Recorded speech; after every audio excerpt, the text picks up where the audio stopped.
recognized symbol of excellence in sports entertainment. Turn it on and rip the knob off.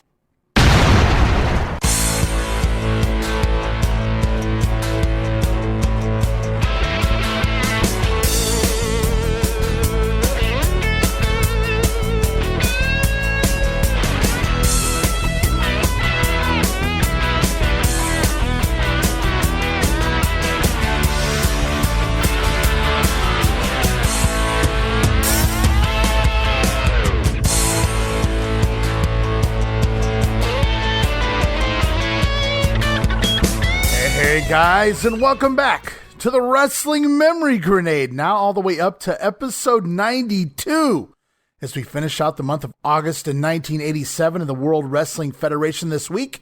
And I am your host, Ray Russell. And can you believe it, guys? When we finish out today's show, we will be 2/3 of the way through 1987 in the World Wrestling Federation. But before we get there, just a quick reminder that you guys can listen to the Wrestling Memory Grenade in our sister shows like Monday Warfare, The Battles Within. It's Raw versus Nitro, as we go back in time and chronicle the entire Monday Night War. Our next episode of Monday Warfare begins the month of August in 1996, August 5th to be exact, just 5 days out from the Road Wild pay-per-view, featuring WCW champion The Giant taking on the NWO's Hulk Hogan, Hall and Nash versus Sting and Luger, Cruiserweight champion Rey Mysterio defending against the debuting Ultimo Dragon, Dean Malenko versus Chris Benoit, the Steiners versus Harlem Heat, U.S. champion Ric Flair against Eddie Guerrero. Wait a minute, they put this stacked card in the middle of a biker rally? Really, Eric? Anywho, then over on Raw, the WWF continues a very good stretch of TV with a #1 contender battle royal, with the winner meeting the WWF champion on Raw the night after SummerSlam. And just some of the names involved in the Battle Royal include the likes of The Undertaker, Mankind, Psycho Sid, Ahmed Johnson, the British Bulldog and Owen Hart, Goldust, Stone Cold Steve Austin, and so many more. That's upcoming on the next edition of Monday Warfare. You can also listen to our brand new Regional Wrestling podcast, where we talk the territories. Guaranteed 100% territory talk each and every time out, as we continue our journeys through 1981 in Georgia Championship Wrestling with guest co-host Jamie Ward, as well as the 1986 in Mid-South Wrestling Project with guest Roman Gomez. Plus, with both Roman and Jamie's schedules ramping up for the summer, you can expect some other fun territory-based topics coming soon to Regional Wrestling as well. And you can listen to all of those shows and more as part of the WrestleCopia Podcast Network, located over at WrestleCopia.com. That's WrestleCopia.com, and anywhere your podcast streaming needs are met, from Apple to Spotify, Google, and beyond. And be sure to follow us on social media, guys. Follow me on Twitter at Wrestling Grenade. That's at RASSLIN Grenade. Also, follow and like us at Facebook.com/Wrestling Grenade. Follow me on social media for all the latest goings on at the WrestleCopia Podcast Network. And I'm also constantly adding old school video clips and pictures from throughout wrestling history. Just added a bunch of pictures just yesterday to my social media. Go check it out. And while you guys are at it, make sure you subscribe to my YouTube channel. You can find me there at youtube.com/Wrestling Grenade, uploading new footage all the time as I continue to preserve my old VHS collection by converting it all to digital. Nearly 500 videos up right now, and more on the way over there on YouTube. More Mid-South 86 coming very soon. More other random goodies as well. Just added a 900-line commercial from good old Captain Lou Albano circa 1987 with cameos made by Afa, the Wild Samoan, Jules Strongbow, and Police Chief Samu. Well, you just have to watch it to understand, guys. Head on over youtube.com/Wrestling Grenade right now and subscribe. And next, I just want to say thank you to the listeners and especially the patrons out there for your continued loyal support and kindness. If you haven't done so already, guys, it's very important to the WrestleCopia brand if you guys could leave me a positive review on your favorite podcast streaming app or whatever the case may be, or simply spread the word of the WrestleCopia brand shows on social media, Twitter, Facebook, and etc.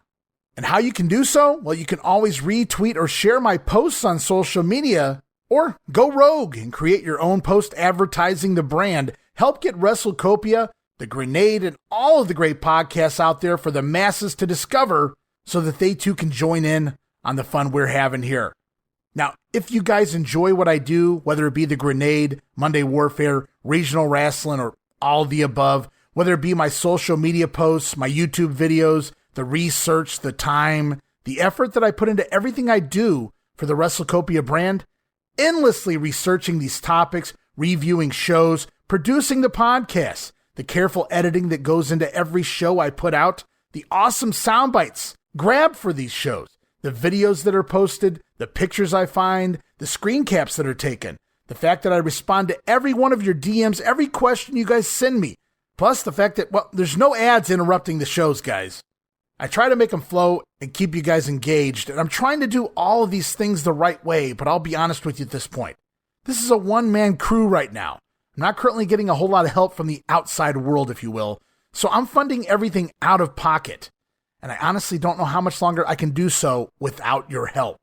So, that said, if you guys appreciate what I'm doing here and have a few dollars laying around in your PayPal or whatever the case may be, if you're looking to support a new podcast network that simply wants to produce quality content to the wrestling fans, all while preserving a little wrestling history, now would be an exceptional, extraordinary, tremendous, phenomenal, marvelous, and magnificent time to become a WrestleCopia patron. You can find me there at patreon.com/WrestleCopia. That address again, patreon.com/WrestleCopia. Yes, there are multiple tiers that you guys can choose from, but I only ask you guys to give it a try at that $5 all access tier.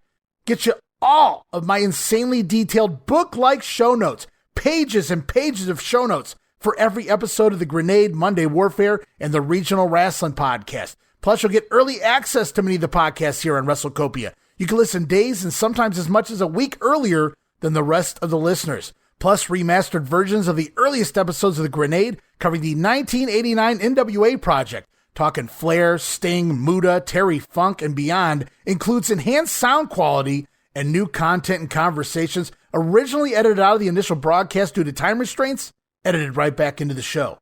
But that's not all. You'll also get digital downloads for your viewing and reading pleasure, and of course, our Patreon exclusive watch-along series, covering many past WWF and WCW pay-per-views, Coliseum videos, Saturday night's main events, Clash of the Champions, and so much more. All of that, plus random bonus video drops, news clipping ads, and more. You never know what I'm going to add there. And you get all of that for the low, low price of just $5. Early access, insanely detailed show notes for 3 of the podcast shows, Patreon exclusive watch-alongs, remastered episodes with new content added in, digital downloads, random bonus videos, news clippings, and so much more for just $5. No subscription, cancel anytime. Show your support, guys, if you can. Give it a try for just a month. I think you'll like all of the content I offer, and every penny of it goes right back here into funding the WrestleCopia Podcast Network. So please, if you have a few bucks to spare, you're looking to support that next up-and-coming podcast brand, if you can, help me pay some of the bills to keep WrestleCopia, the WrestleCopia Podcast Network, up and running for the months and hopefully the years to come. And now, with all of that out of the way, it's time to get back into August 1987 here in the World Wrestling Federation. Going to do 2 more weeks of TV this week. Lots of fun stuff coming up, including the Mr. Wonderful Paul Orndorff turn on Bobby the Brain Heenan, the Ken Patera arm injury, more eliminations in the battle for Bam Bam, all of that and so much more. So let's get rolling here with the August 22nd edition of the Superstars of Wrestling.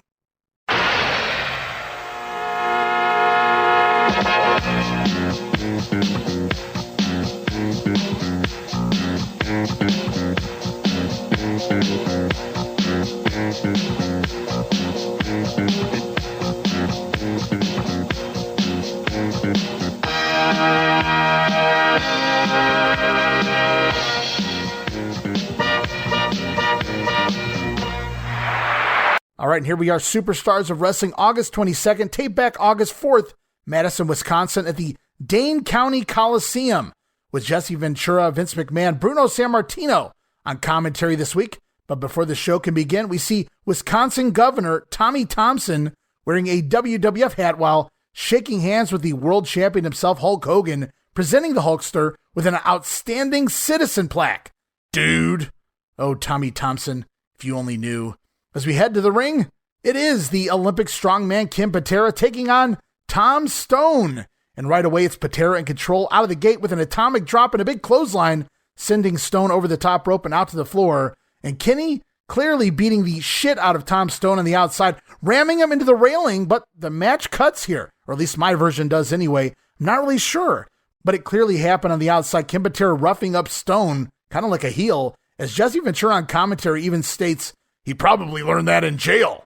I had to chuckle at that, Jesse, but it's clipped out here for some odd reason, so I don't get to see the beatdown on the floor, but back inside, Patera, looking for the old body toss, that jerk slam, the best move he has in his repertoire, other than that spinning full Nelson. But as Patera launches Stone across the ring with that jerk slam, visibly injuring his arm in the process, grabbing at his elbow immediately after throwing Stone across the ring. You can see Patera then wisely whispering to Stone. He takes Tom down with a snapmare and drops a quick, light elbow drop with his bad arm. Not a wise move there, Patera. Kenny, though, getting the win in 2 minutes and 5 seconds. And it was this injury that would keep Patera out of the ring for the next few months.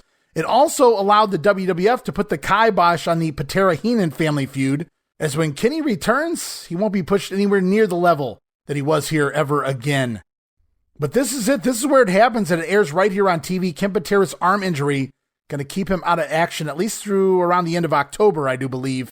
And you see it happen right here on TV, and I can't believe he used that bad arm to drop that elbow at the end of the matchup. As we move on to Update with Craig DeGeorge, he's going to talk the recent split of the Magnificent Muraco and Cowboy Bob Orton, as we see a clip from their split last week during that six-man tag team match where Orton maybe inadvertently caused Don Muraco to take the pinfall loss to Tito Santana. And right now we're going to hear from both sides of the feud. First, we're going to hear from the ace Cowboy Bob Orton. Then on the other side, it's the Magnificent Don Muraco. Don Muraco was on the edge of oblivion when I reached out with a hand to help him. I'm responsible for Muraco's success. Muraco, you think you're gonna stand in the middle of the stream, an island in the middle of the stream? Watch out for the flood, Daddy. The water comes hard and the water comes high. Like a rock cast into the silence of a pond, all alone but creating ringlets of waves running on forever and ever. That's where I stand, Magnificent Muraco. No more managers, no more partners, ready to take on whoever has to be taken on in the WWF today. So the Cowboy says he was responsible for Don's success, while the Magnificent One says he will no longer have any managers or partners. He can do it all on his own. Well, that certainly doesn't last long, does it, Don? But both of these guys have been going nowhere fast all of 1987. Their prime years in the business from just before the Hulkamania era. They had their last big runs in that early Hogan era here, and then they aged out, I guess you could say, even though they're really not all that old. Different times, I suppose. But Bob Orton and Muraco not really over with the fans anymore. They split them up here. Muraco going to go babyface. Orton obviously going to remain the heel in this feud. We'll see how that plays out in the weeks to come. But right now, we head off to yet another soundbite. I've got it queued up. Just a quick promo here from the Doctor of Style, Slick, regarding the upcoming Piledriver album. Brother! Take it away, Slickster. This is a Slickster here to tell you about the greatest single vocal performance of all time. I'm talking about Piledriver, the Wrestling 2 album. Yeah, we ain't talking about no Pavarotti or no Billy Joel or no Lou Rawls. We talking about Jive Soul Bros.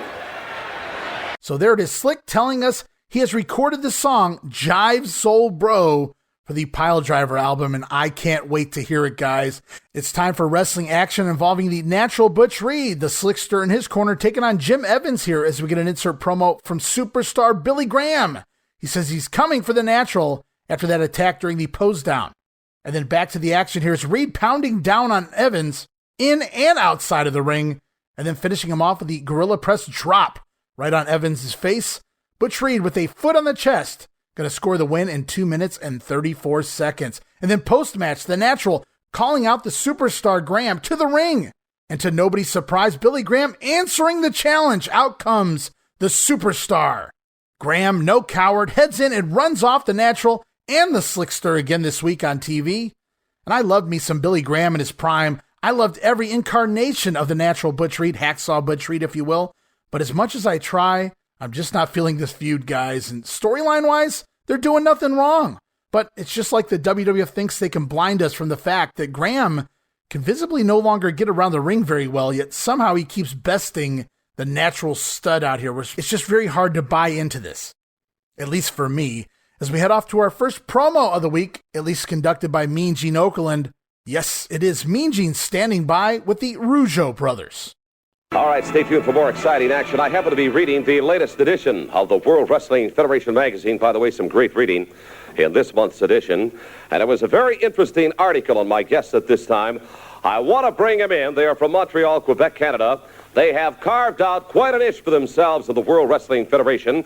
And I'd have to say, Raymond and Jacques, come on in, gentlemen. Right now, you are the top contending tag team for the world titles that are currently held by the Hart Foundation. Well, you know, Mean Gene, there's so many great teams in the World Wrestling Federation, so many great people. It's been an honor for us just to have joined the World Wrestling Federation, including all the promoters, the great cities we've been to, all the competition, and most of all, Mean Gene Okerlund, the Hart Foundation, who have made a name for themselves in the World Wrestling Federation as the team, the World Tag Team Champions. Well, there's one thing that we want to say to you, Hart Foundations. Raymond, let them know how we feel about this situation. All right, the Hart Foundation, Bret the Hitman Hart and Jim the Anvil Neidhart, they're in the driver's seat right now. They are the champions, Raymond. They're in the driver's seat, Mean Gene, but we're right behind them and closing in fast. Like you said, we are the #1 team right now for the Tag Team Championship.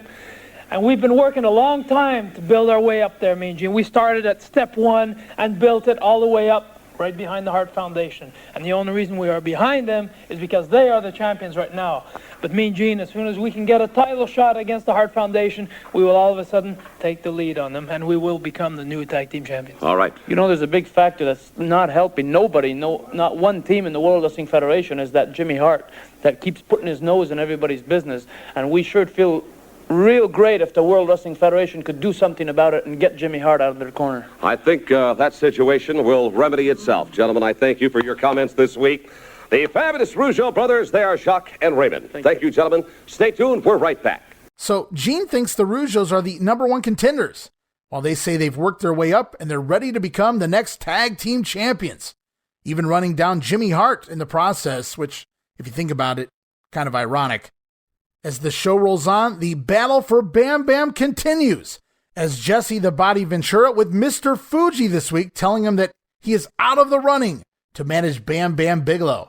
And that'll leave just the Doctor of Style Slick and Bobby the Brain Heenan left in the running here. As Fuji says, "Mr. Fuji have no Bam Bam? What go on?" Fuji looking dazed and confused as he wanders off out of the screen. "Ah, so, boy-san, no Bam Bam for you, Fuge the Stooge." But we are back to the ring with Mr. Fuji at ringside as KAMALA and SIKA, along with Fuji and, of course, Kim Chi as well, taking on the team of Jimmy Powers and Paul Roma. And oh shit, matching jackets now for Roma and Powers as well, coming off that big win, that reverse decision victory over the tag team champion Hart Foundation last week. And I lied last week on the Grenade Guys. I said it was probably our last KAMALA match, but here it is. One more KAMALA appearance here to close out his late 80s run in the WWF. And as the match gets going, it's Powers and Roma using a stick and move approach early against the monster heels, causing KAMALA and SIKA to collide, and some double team moves here, keeping the baby faces on the offense early on. Eventually, though, SIKA clobbering Roma down to the mat, and KAMALA going to get in his licks as well. Then things break down into a four-way melee as the Stallions double drop kicking SIKA, sending him over the top rope and out to the floor. And then KAMALA comes rushing at the Stallions from behind, but Roma and Powers out of the way. And the momentum of the Ugandan sends him flying over the top rope to the outside as well, landing right next to SIKA. So both of the heels laid out on the floor, and surprisingly, they are counted out. KAMALA and SIKA counted out of the ring in just 4 minutes and 4 seconds. So Roma and Powers score yet another win this week. What is going on around here? The crowd going nuts for the count-out win. And the fan favorites may still be looking for that big pinfall win here on TV, but they're certainly headed in the right direction, at least at this point. You got to think, it's got to be the matching jackets, no? But a big win nevertheless here for Powers and Roma again this week. But post-match, the heels attack. Very angry are the duo of SIKA and KAMALA as KAMALA avalanching both Powers and Roma in the corner together, and then SIKA with Samoan drops to both men, and KAMALA delivering top rope splashes onto both Jimmy Powers and Paul Roma to end this segment. And last grenade, I said we may have seen the last of KAMALA, but boy was I wrong. What a way to go out for the KAMALA character, losing to the Stallions, yes, but then obliterating them afterwards, top rope splashes and all. To me, it felt like a clear setup for the Fall House show matches, with the Stallions likely going over on KAMALA and SIKA, probably why KAMALA left, but that's just speculation. As we roll on, more Mean Gene promos lined up, this time with Brutus the Barber Beefcake. All right, stay tuned. We're going to get you back up into the ring here in just a moment or two for more exciting World Wrestling Federation action.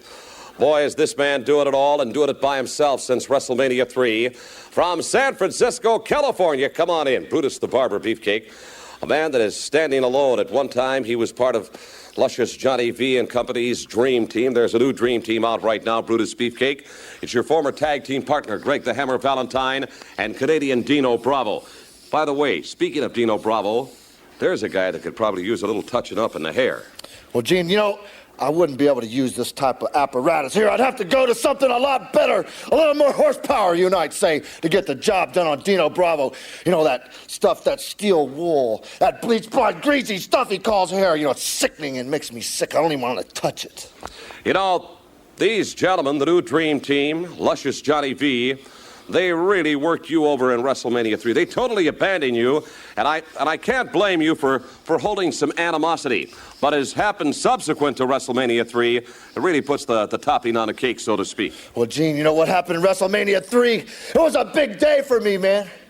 There I was at center stage, 90-some thousand people around, and there I am by myself. My team and my manager, my partner of years, just walked away and left me.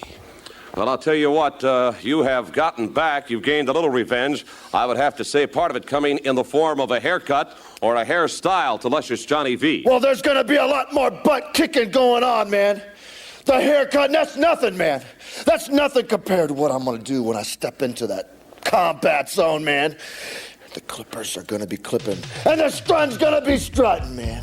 All right, he's something else. He's Brutus the Barber Beefcake, and we're right back.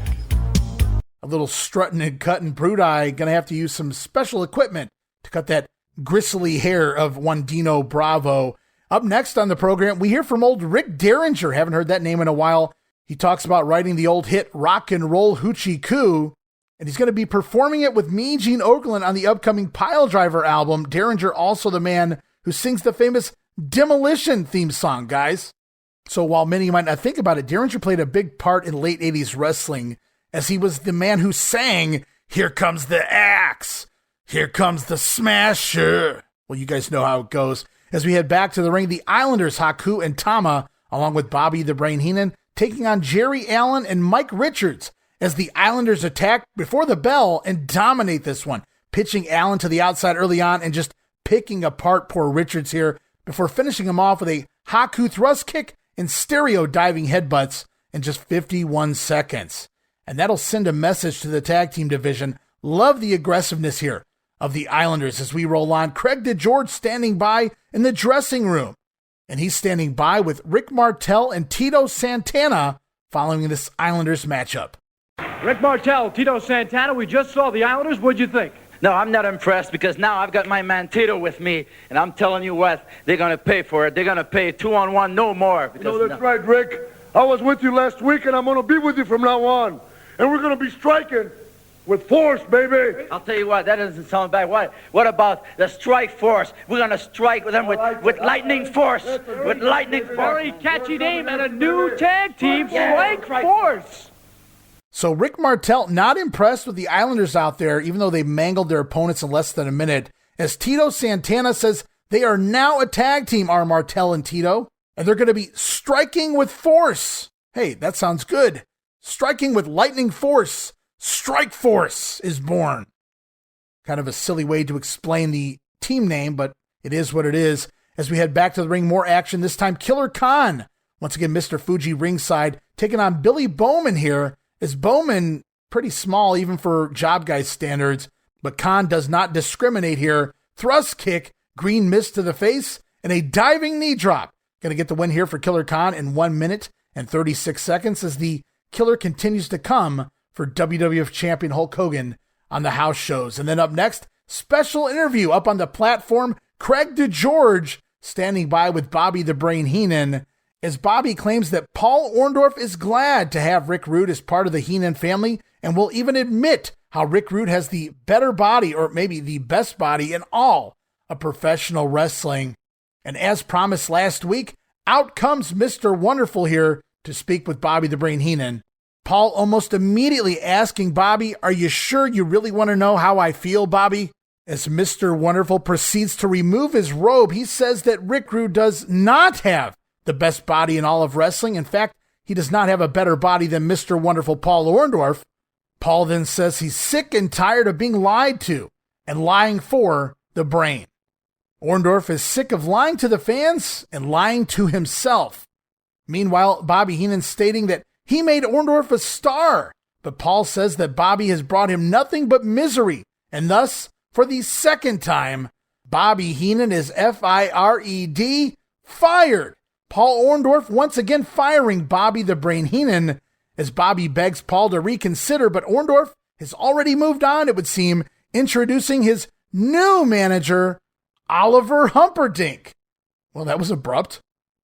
And the Brain can't believe it, humiliated on national TV, and we'll actually hear this promo on the upcoming primetime as a soundbite, along with special primetime commentary from Bobby Heenan on this humiliating altercation. Nevertheless, yes, out of the blue, sort of, but Paul Orndorff making that babyface turn, firing Bobby Heenan and acquiring the service of new manager Oliver Humperdink here this week on TV. So another brand new babyface, Mr. Wonderful, has seen the light.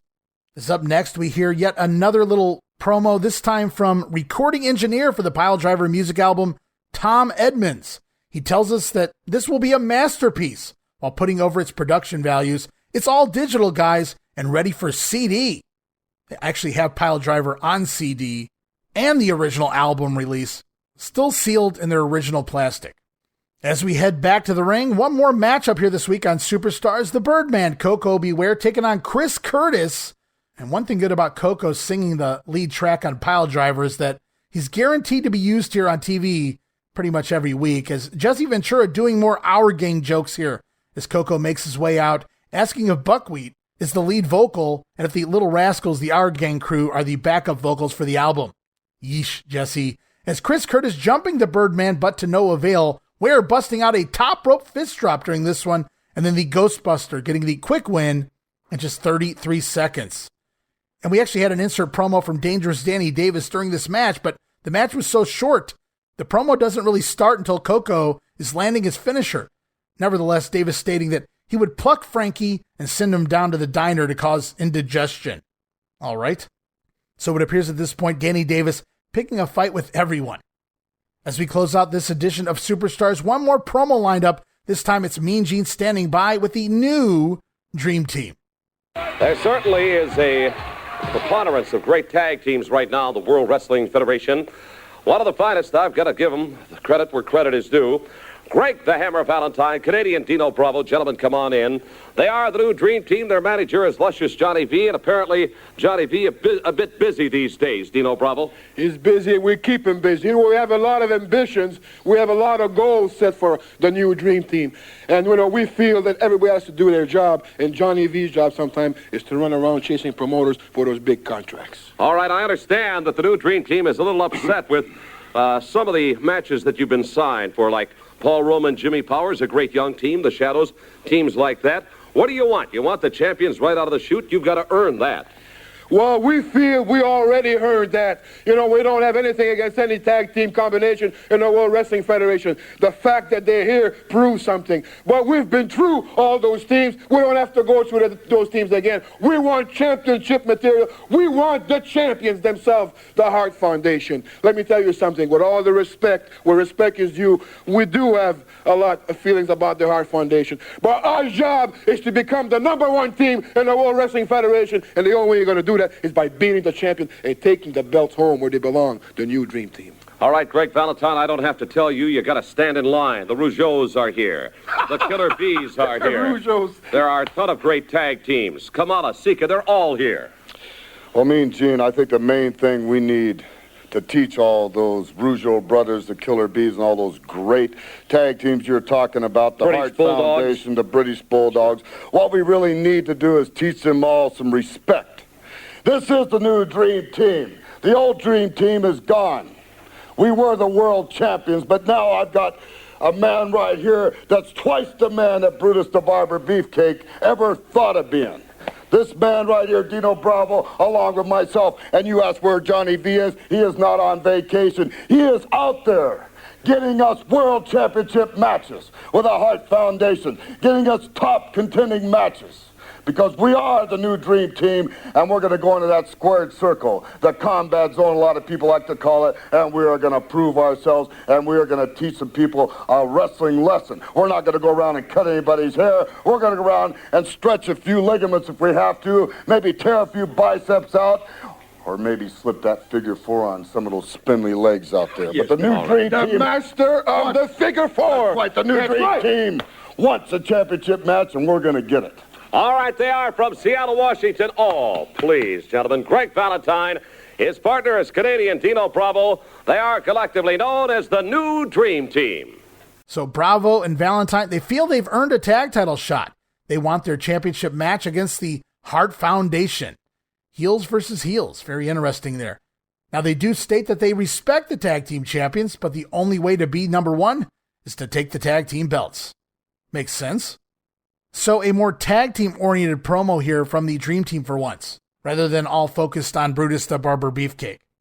As we move on to the following day, August the 23rd, Wrestling Challenge. Here we go.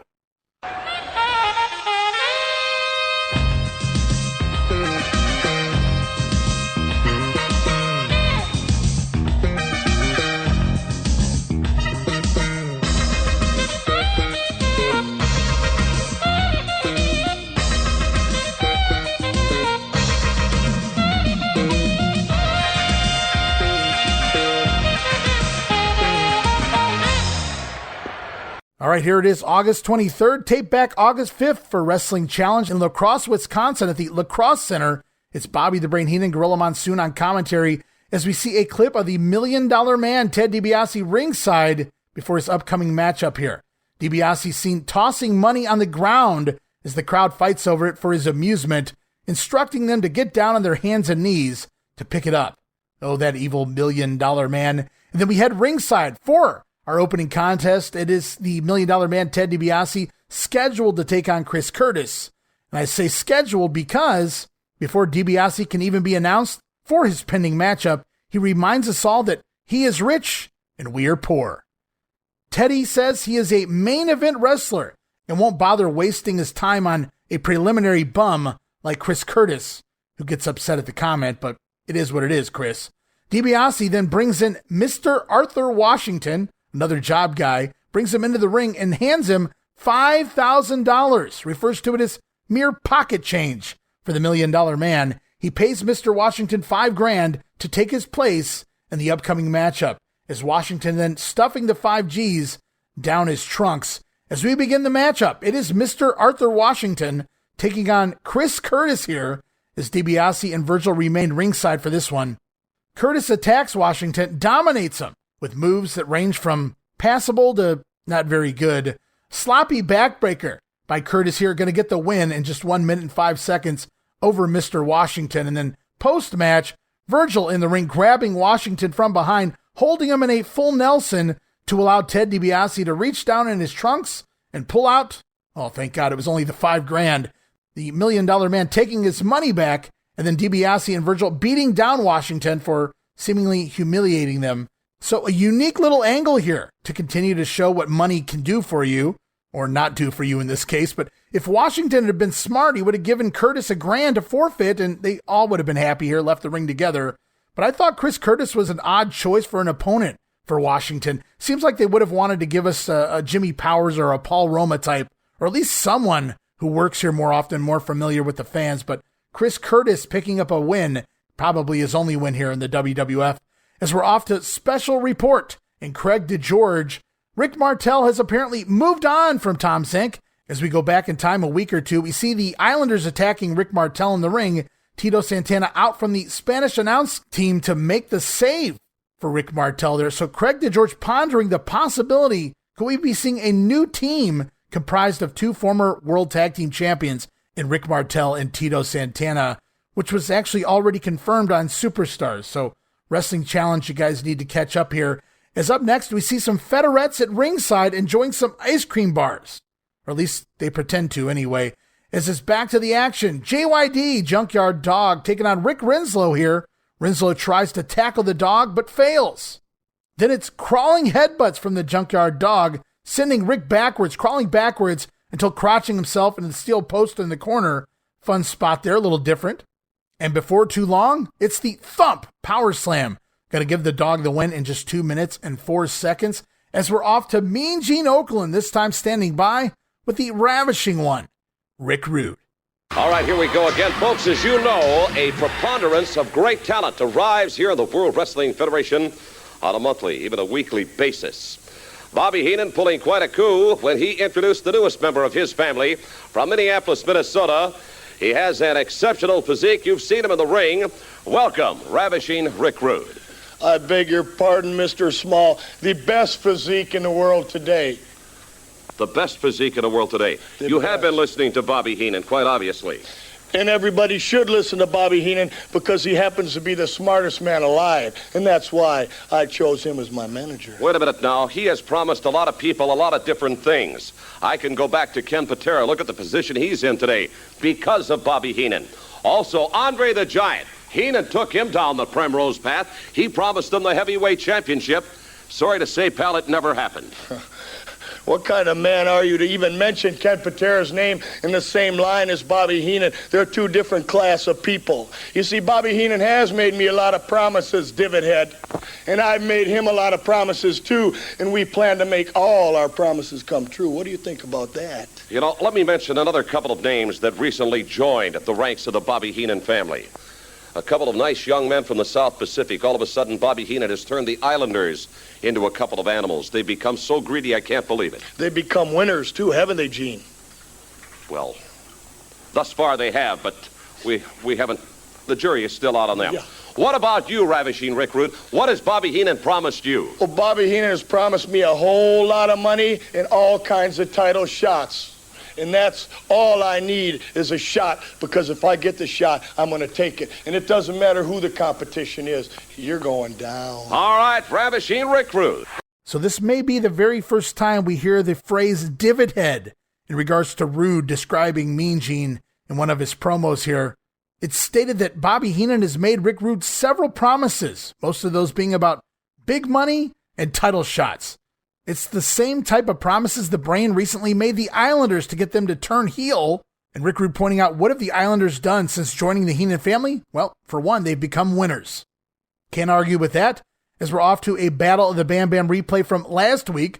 Johnny V eliminated from the fold. So prior to the next matchup, we see Mel Phillips out here introducing us to the new ladies champion of the WWF, Sherri Martel, who becomes upset very quickly here, grabbing the microphone away, correcting Mel Phillips. She will now be referred to simply as the Sensational Sherri. Sherri then leaving the ring as we prepare for tag team action with the new Dream Team. Valentine, Dino Bravo with Johnny V in their corner, taking on the team of CV Afi and Jim Evans. As Afi on the offense early on against Bravo, but the Dream Team take over and Valentine executing a shoulder breaker on Afi. Got to get him a 2 count there. Afi, though, eventually retaliating with a sunset flip out of the corner, the old Briscoe roll, for a near fall there before tagging in Jim Evans, who simply gets picked apart, as you might imagine. Finally, it's Dino Bravo with a nasty back suplex, folding Evans in half, for Valentine in with a jackhammer of sorts. Take that, Goldberg. And then the hammer elbow drop. Bravo then wants back in, dropping Evans with the side suplex before the Valentine figure four. Going to end this one 3 minutes and 37 seconds. And talk about putting someone away. Bravo and Valentine back and forth, just laying in all of their signature moves on poor Jim Evans. As the show continues on, more sound bites ready for you guys. This time, Mean Gene standing by with the Birdman. Coco Beware. He's going to talk all about the upcoming Piledriver album. We may even hear a few bars. By the way, I want to make the announcement you probably heard. There's going to be another wrestling album released real soon. It is called Piledriver. And one of the exciting men with a cut on that tremendous wrestling album. My guest at this time, come on in from Union City, Tennessee. Harmonica and Frankie. Coco, beware. You got to be excited about that new wrestling album, Piledriver. I'm telling you, I'm all excited, Mean Gene, because you see, this is something that I want to do for a long time, brother, is sing a song. And, brother, I got this song out. It's called a Piledriver. Sometimes love is just like a slow dance. Sometimes love, it makes you feel like a Piledriver, brother. And I'm all excited because the World Wrestling Federation is a Piledriver. We got all the best talent right here in the whole wide world today. All right, I want to say a couple of things. I've noticed that you have been executing to perfection a couple of moves. First of all, that flying drop kick that you execute off the top rope. And you have really been polishing off opponents left and right with that combination, suplex piledriver. You call it the Ghostbuster, right? That's right. I'm telling you, it's a dangerous move. I mean, an old veteran wrestler taught me that move. He told me, don't ever teach it to nobody else. He said, you're the best that can put it on somebody because you got those short and you're stocky. You got those strong strollers and you can hold anybody if you can get them up on your shoulder. And when I come down, it's just like a Ghostbuster. All right, Frankie, you're excited about it, obviously. You know, you could take yourself out with that move as well as taking out an opponent. That's right, Mean Gene, but you see, I'm not going to do that, Mean Gene. The opposite of it is putting it on my opponent, not myself. All right, how about just a quick line or two from Piledriver? Woo! Sometimes love is like a slow dance. You can I like it. Coco, beware and stay tuned. We're going to be right back. Yeah. So Coco putting over his Ghostbuster finisher. An old veteran taught him the move, but told him never teach it to anyone else. Coco does the move well 9 times out of 10. I'll give him that much. As up next, it's dog tips from the British Bulldogs. They make sure to let us know that not only do humans need to exercise, but dogs need the exercise too. Take your dogs for walks. Have some fun with your doggy in the backyard. Another dog tip there from the British Bulldogs as we head back to the ring. Macho Man Randy Savage, along with the lovely Miss Elizabeth, taking on Scott Casey here this week. And much like Jesse Ventura on Superstars, Bobby Heenan too notices changes in the Macho Man. He says something has happened to Macho, though Bobby goes a different direction than Jesse Ventura, who points out some of the good guy antics of Savage as of late. Bobby Heenan stating that Macho is becoming more vicious in his eyes. Very interesting comment there. Surprisingly, Macho playing the heel here, which would be expected against Scott Casey, but just seems odd since they've already started turning him face. Macho even bailing to the floor at one point in the match, hiding behind Miss Elizabeth.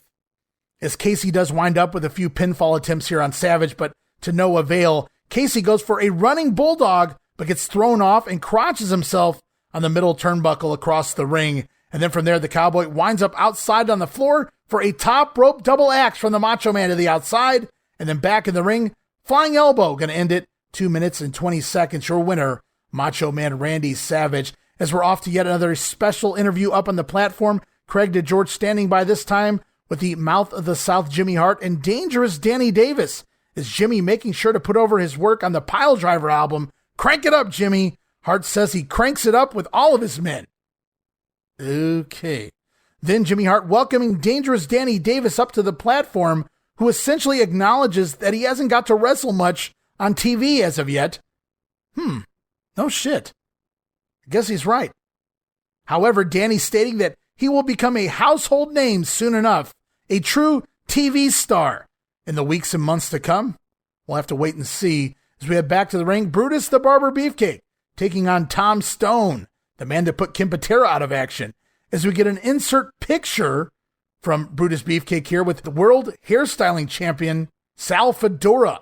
We'll have more on that next week here on WWF television. But for now, in the ring, Brutus with a power slam and the sleeper hold, putting Tom Stone away in just 1 minute and 14 seconds, followed by some strutting and most definitely a little cutting. Brutus even signs his masterpiece, aka Tom Stone here, by spray painting a big B on his chest. As up next, we throw to a quick Honky Tonk Man promo. Last week marked the 10-year anniversary of the passing of one Elvis Presley. But Honky says 10 years ain't nothing because he'll still be Intercontinental Champion 10 years from now. Honky then referring to Elvis as a has-been. I wrote, geez, do we really need to go there? Up next, it's a replay. We saw this a few weeks ago. Jake the Snake Roberts' DDT music video set to Tom Petty's Jammin' Me, as the DDT no doubt jammin' next. And we're going to close out this edition of Wrestling Challenge. One more matchup in the ring. It's Demolition with Mr. Fuji taking on the likes of Omar Atlas and Pete Sanchez. It's interestingly on commentary, the announcers beginning to talk about Jimmy Hart hiding from certain tag teams. Bobby Heenan specifically mentioning the Hart's hiding from his Islanders. Very interesting. We even get an insert promo from the Demolition here, putting over their brand new song, coming soon to the WWF, the brand new song on the Piledriver album, sang by Rick Derringer. And as you might imagine, as far as the action goes, it's demolish and destroy on poor Omar Atlas, and then Sanchez gets his turn as well, until it's demolition decapitation time on poor Pete. Ends this one as quickly as it started in just 1 minute and 20 seconds. And we're going to close out this edition of Wrestling Challenge for the second time this week. We're going to hear from Mean Gene Okerlund standing by with the fabulous Rougeau brothers. You know, I think when you're a competitor, a great competitor, the ones that I've known through the years have always had a lot going for them up here. It's all attitude. The right kind of attitude develops winners. You got to have it here. You got to have it here. Certainly, you've got to have it physically. And these two gentlemen seem to have it all together. Right now, they're the number one contending tag team for the World Tag Team Championships in the World Wrestling Federation. From Montreal, Quebec, Canada, come on in. Raymond and Jacques, the fabulous Rougeau brothers. Right now, Jacques, you and your brother are on a roll, so to speak. First of all, thank you everybody out there that has supported us through the World Wrestling Federation. Thank you, Mean Gene, for the compliments. And it really, we do appreciate all those nice thoughts, because sometimes people just have tendency of taking them and forgetting, taking them for granted like this. Well, I said attitude is very important, and I think you and your brother have got the right attitude. Mauvais Jean, if there's a better team right now that deserves to be World Tag Team Champions, we wish them the luck. We wish they should be in front of us. But we personally think that the only thing we're missing now is a chance to put our hands on the Hart Foundation. You know, the new dream team of Valentine and Bravo have been getting in our way, interfering for us to have that title. But there's one thing we do want to say to the people out there. Good things come to those who wait. My father told us that, and he's right, because we've been here over a year, and we're still here, and the Hart Foundation has started to look over the shoulders and seen the Rougeau brothers close in real close. You know, I get the impression, Raymond, that Jimmy, the mouth of the South Hart, and the tag team champions are starting to get a little nervous about the presence of the Rougeaus. I think so, Mean Gene. You know, that's exactly what I was thinking as you were saying that. But you know, Jimmy Hart does create a problem because he is a constant distraction on the outside. He's always trying to get involved in one way or another. You know, it makes it kind of an obstacle. It's enough to have to fight the tag team champions, but when you've got a guy like Jimmy Hart on the outside that's always there, and you always got him on your mind, it takes away from you. You know, one thing we'd like is eventually if maybe the World Wrestling Federation could get rid of Jimmy Hart. I don't think we really need him here in the World Wrestling Federation. The Hart Foundation are a great team. They've been champions for almost a year now, so you have to give them credit where credit is due. They are great champions. But you know, like you said, my brother and I, we have the goals. We have had the goal since we joined the World Wrestling Federation. We want to become World Tag Team Champions. And Hart Foundation, we are hot on your trail, and we are going to close in fast. You know, I think Jimmy Hart has got a new job. I don't know, it's a full-time job if you've heard about it. He is now the full-time guitar tuner for the Honky Tonk Man. Just goes around and tunes his guitar up. Well, I'll be honest with you, the Guitar Man is not on my mind at all. Right now is the World Heavyweight title, the tag team title that my brother and I want. And thanks for all the compliments. Again, thank you everybody out there that's supporting the Rougeau brothers. All right, the fabulous Rougeaus, they are Raymond and Jacques, two of the very best here in the World Wrestling Federation. Another promo, the same stuff here. The Rougeaus deserve it of a title shot. They're closing in on it. I wrote blah. And please turn heel already. Although we know it's going to be months away. And up next, we fast forward yet another day to August the 24th. Hey, happy birthday, Vince McMahon. Happy birthday, me. Yes, indeed, guys, it's the August 24th edition of Primetime Wrestling.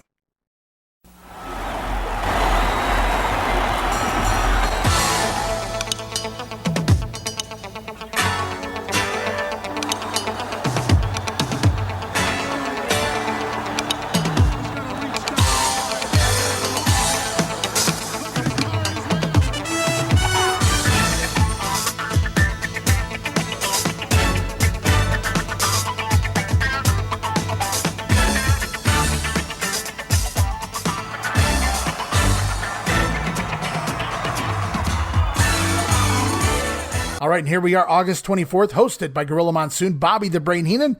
Let's start out this week hot, guys. So usually we'll start with the intro, but let's change it up this week. Mean Gene Okerlund conducting an interview here, standing by with the Macho Man Randy Savage. Ooh, yeah. Thank you, Gorilla Monsoon and Bobby Heenan, Bobby the Brain Heenan. Some now are calling him a gold breaker, but I don't want to get into that. Let me bring in one of the tremendous stars you see here in the World Wrestling Federation. The man right now is he's kind of all alone. He certainly is being exposed to some of the great ones in the World Wrestling Federation. He is a superstar. What's that? What's that all about? Shoot 'em up, round 'em up. I am talking hog tie situation, yeah. Unrequested information, possibly, maybe unbelievable.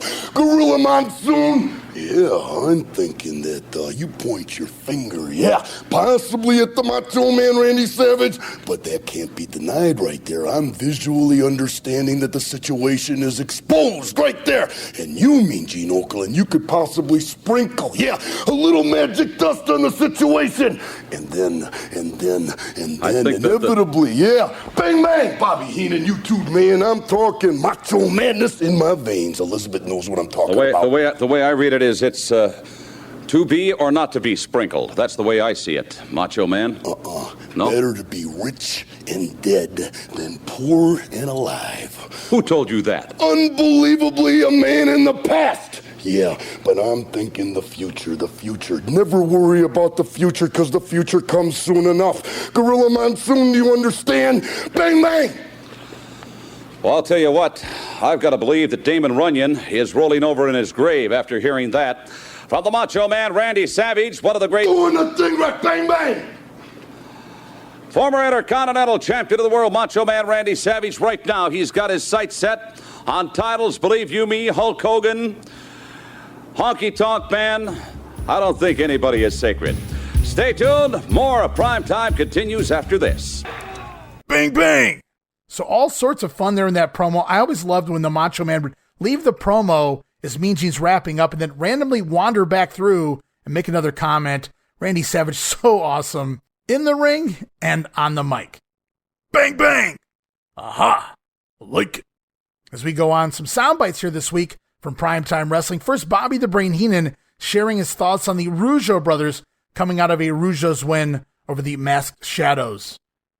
Signifying the Rougeaus are the victors. Thank you, Don Muraco. We'll be right back with more World Wrestling Federation action. Well, Jacques and Ramon proving once again that they are championship caliber material. You know, I hear that Don Muraco's voice is still in bad shape from Orton kicking him in the throat. Well, he certainly came across that way, didn't he? Sounded terrible. These Rougeaus are quite a flashy team. Everybody seems to be in awe by them. I'm not. I knew you'd have something derogatory to say. Okay, I'm in awe by them. You mean feel any better? Go ahead. Say whatever derogatory remarks you want. They're my second favorite team. Yeah, who's your first? Everybody else is tied. Islanders?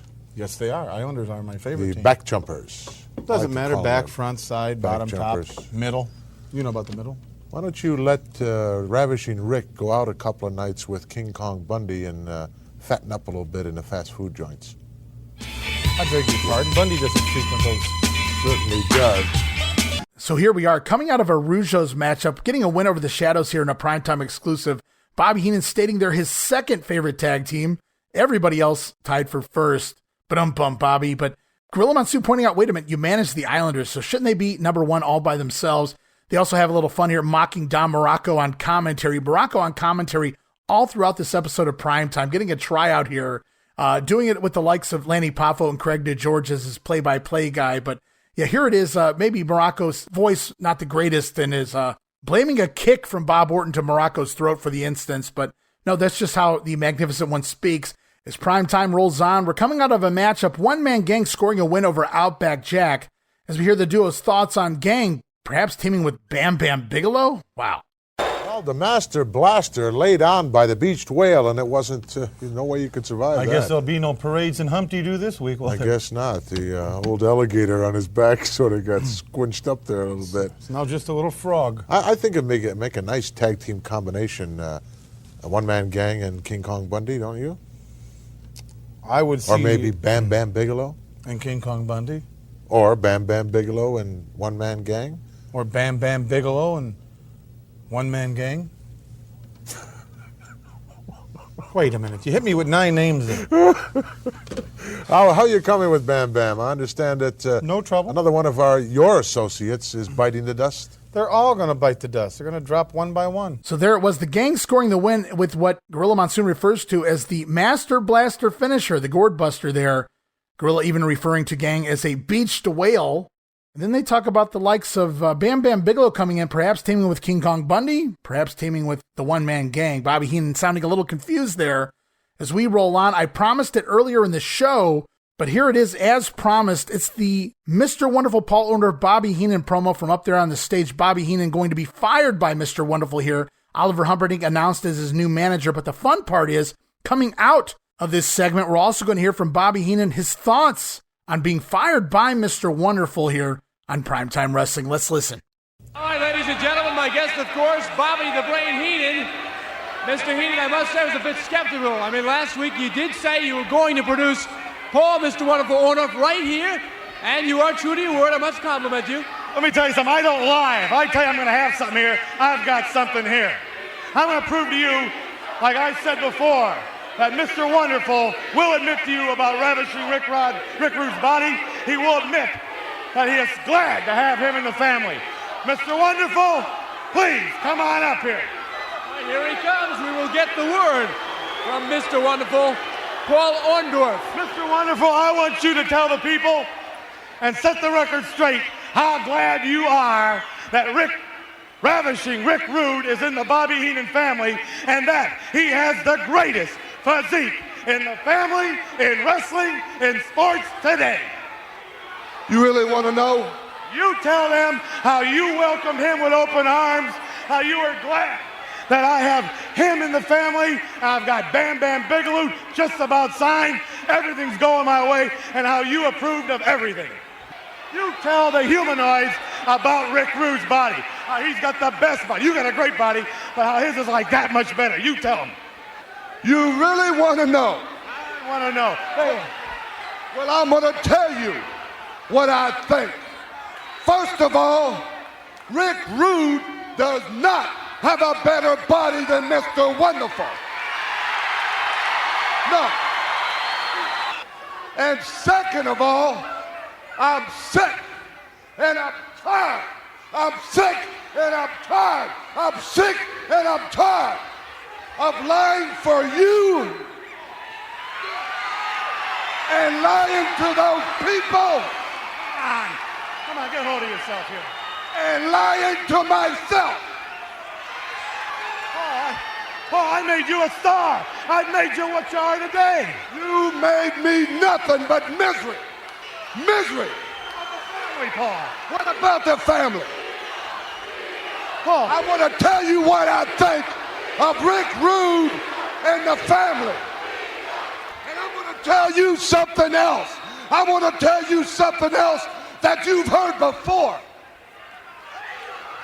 You're fired! Hey, in case you didn't understand, read my lips. You're fired! And I'm going to tell you something else. I want to introduce to you my new manager, Oliver Humperdink! The new manager of Mr. Wonderful Paul Orndorff, Oliver Humperdink, is certainly a damaging blow to the stability of the Heenan family. Humiliated nationally. For the second time, I might add. By the same individual. What are you doing showing that thing? Well, I thought maybe you'd like that. Was personal. Between him and I. It wasn't personal. It was a live interview. It was my interview. I was conducting an interview. What happened there happened. That was it, period. You don't have to go on showing that to people. I thought the public might be interested in what... Well, you want to be interested in something? I'll tell the public something. Go ahead. How a half hour after that happened, he came to me on his hands and knees begging. That's a lie. Begging me to take him back in the family. Begging me for a job. telling me how sorry he was, how he didn't mean to embarrass me or humiliate me. Well, you never embarrassed me or humiliated me. You just got yourself out of a job. You hooked up right now with some 210-pound red-headed frog loser. You want to hang around with his kind. You're sick and tired of this and that, then you do it. You do it. You walk the streets. You sit in the soup lines. You sit there and try to find yourself a job. Because you want to hang around with somebody else, you hang around that miserable ex-con, Ken Patera, after that ingrateful, what I did for this man. I love it. You're upset. Doesn't warrant me even speaking about it. Your neck bothering you now, is it? No, the pain's a little lower. Oh, okay. In other words, you would be very reluctant about signing any contract with Mr. Wonderful's name on it, in other words. In other words, Rick Rude or the King or King Kong Bundy wouldn't be fit competition for the likes of Mr. Wonderful. I would assume. Mr. Wonderful's just about done in wrestling. I would assume that's what you meant.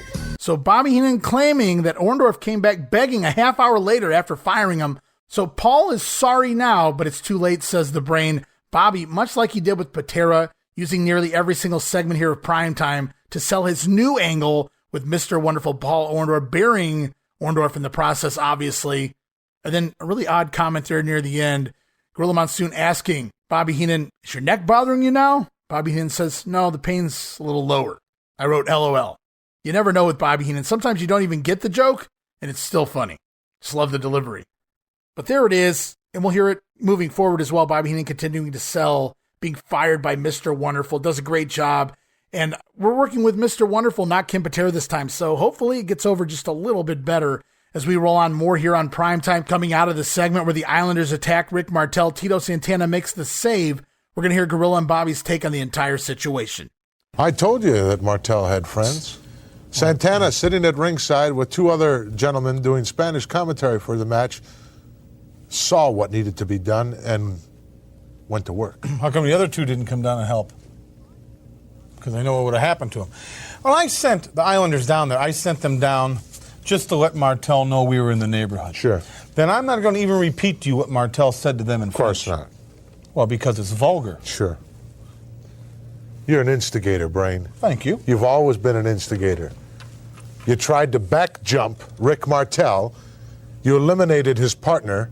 Now you're trying to eliminate him. No. That insignificant former ham and egger just took a hike because he didn't have it here. He was just yellow. Well, Martel is not that way. No, he isn't. He's going to stick around until it's all over and done with. But he's not going to get any help from anybody. You want to call some commentator like Santana, Border Patrol. Look out for Rick Martel. We'll be back right after this.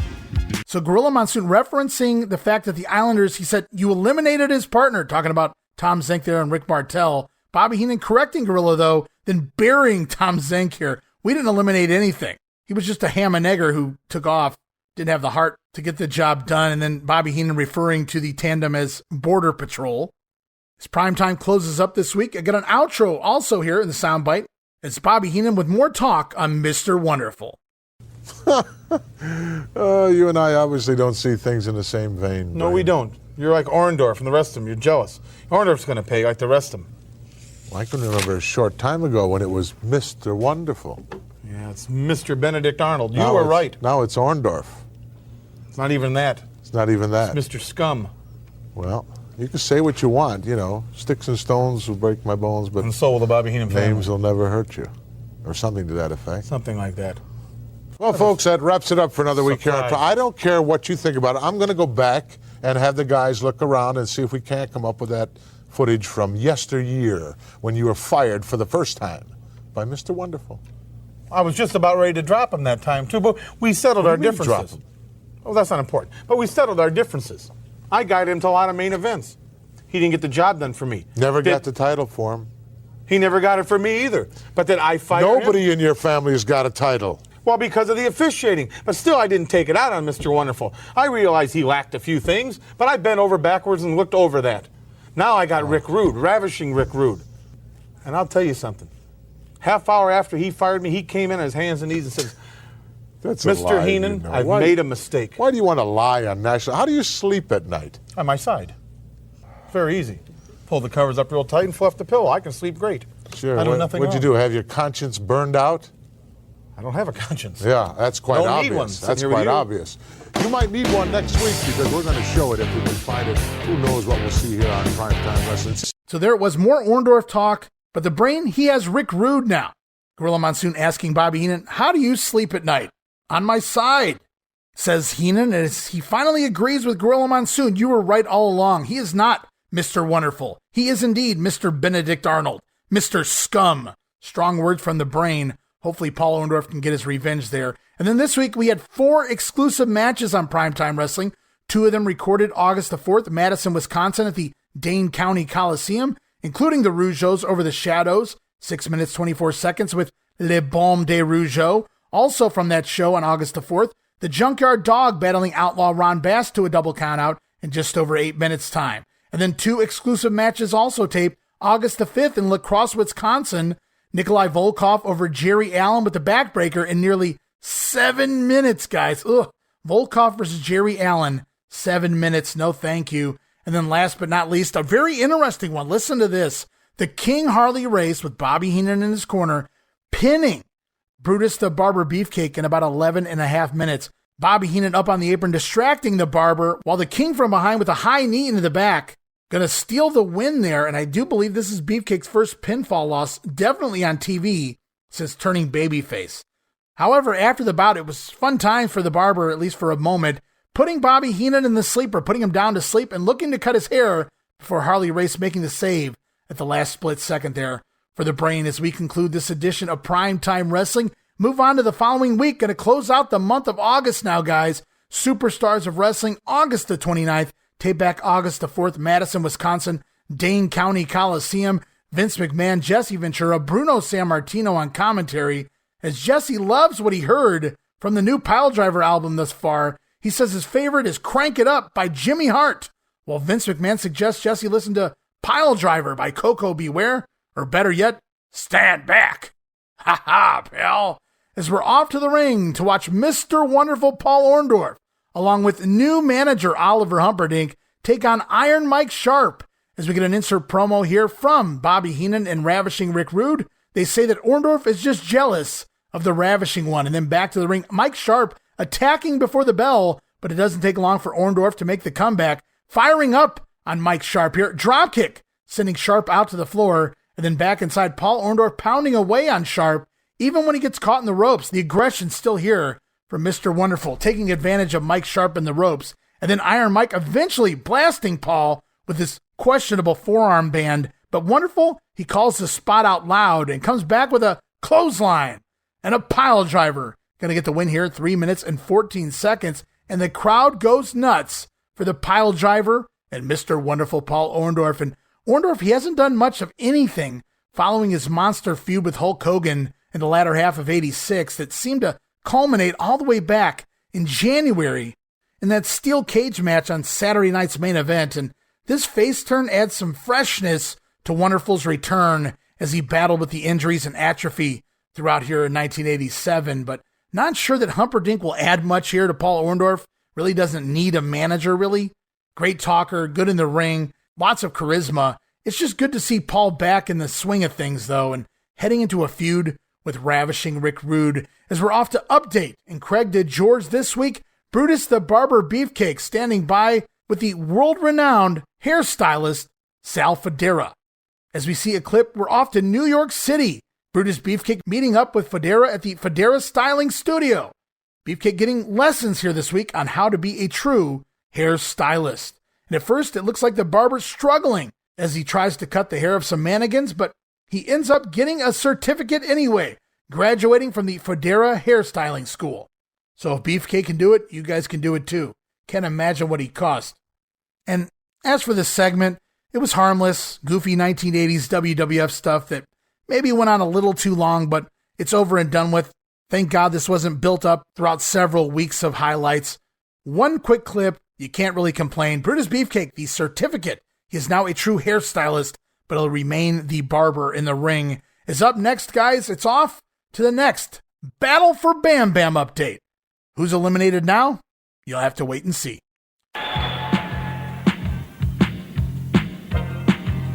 The battle for Bam Bam's winding down, and Bobby the Brain Heenan, have I got news for you. Ooh, lay it on me. I got news for you. Come on. You ain't getting him. Ain't getting him. You're out of there. No You Bam got no Bam? Bam Bam. Wait a minute. Last week, Paul Orndorff pulled this on me. Now you're telling me no Bam Bam? No, it's Slick behind us. Who's behind us? I want to know right now, Jesse. You can tell me. There's you got to no tell Bam me. Bam, You Bobby. got to tell You're out me, of there. Jesse. You're out He of told there. me. He wanted to be the So there it was, down to 2 managers remaining. Jesse Ventura informing Bobby the Brain Heenan that he too is out of the running. So last week it was Paul Orndorff. This week, Bam Bam? What's going on with the Heenan family? And thus leaves the Doctor of Style Slick as the final manager left to manage Bam Bam Bigelow. More on that later here in this episode of Superstars. But right now we're back to the ring. 6-man tag team action. Ravishing Rick Rude, the King Harley Race, and the Mighty Hercules taking on the trio of Rick Gantner, Frankie DeFalco, and Pete Sanchez. And no Brain at ringside here at the beginning of the matchup. Likely after learning he was passed over by Bam Bam Bigelow, Heenan a little upset, no doubt. But Rick Rude does his deal in the ring on the mic before the matchup, removing his robe, showing off his body for the ladies in attendance as the heels jump the job guys. Hercules with a nasty clothesline on DeFalco. Harley Race in with a gut-wrench suplex and a vertical suplex. Brother. Harley Race taking DeFalco down with his old finisher. And finally, we see Bobby making his way down to ringside just in time for Rick Rude to finish off DeFalco with his body breaker. That over-the-shoulder backbreaker, getting the submission win here for the Heenan family in just 1 minute and 35 seconds. As we're off to a Mean Gene promo this week. Mean Gene standing by, jumping Jim Brunzell, the returning B. Brian Blair. It's the Killer Bees. All right, I've I guess, shared my thoughts with you regarding the current situation of the World Wrestling Federation as it pertains to the tag teams. I have never seen so many great, really great tag teams under one umbrella, under one federation, as I have right now in the World Wrestling Federation. You have, atop of the ladder, the Hart Foundation. They are the tag team champions of the world. And then closely grouped behind, British Bulldogs, the Rougeaus, Demolition, KAMALA, SIKA. That list goes on and on. I couldn't forget these two men. Certainly couldn't forget them. They've got to be the number one contenders right now. Jim Brunzell and B. Brian Blair, they are the Killer Bees. And, of course, ultimately, you want those tag team titles. We sure do, Mean Gene. You know, we are two determined men right now, Mean Gene, and we're motivated men, and we're motivated by two things. They are? Number one, of course, is the World Tag Team title. And number two is all the people out there that have supported us, the cards, the letters. I mean, we've gotten letters from Japan, Australia, everywhere. And those people say, when are you going to beat the Hart Foundation? We want to see the world champion titles around the Bees' waist. And so that's our other motivation.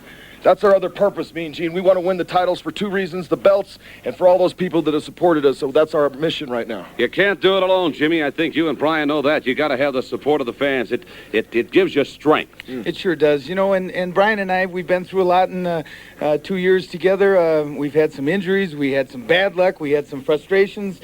And sure, there's a lot of pressure on all the teams, like you mentioned before. But, you know, Brian and I are on a run. We've got 2 wins over the Hearts in non-title matches. And hopefully, maybe mass confusion will prevail. And we'll be the new World Tag Team Champions. We're going to find out. I thank you, Brian. Good to see you back. And also jumping Jim Brunzell. Boy, the list of tag teams, very impressive. They're one of the greatest Killer Bees. So Brunzy says they've had some bad luck, but things are starting to move in their direction.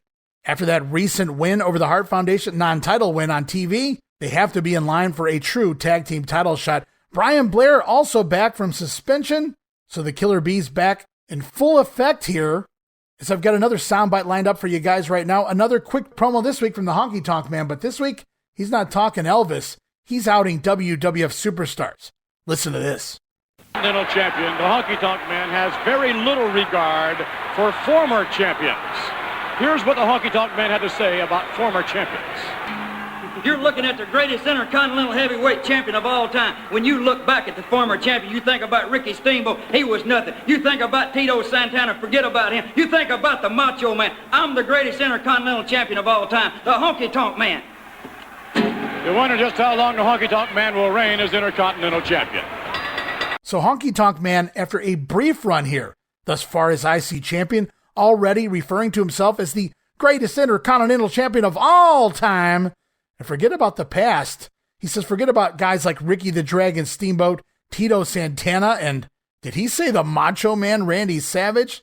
A simple mention of the Macho Man in the past tense signifying he's below the Honky Tonk Man on the list of greatest IC champions. One tiny little seed will soon receive all the attention it needs to grow into a major issue for one Honky Tonk Man. As we head back to the ring, Junkyard Dog in action this week, taking on Terry Gibbs.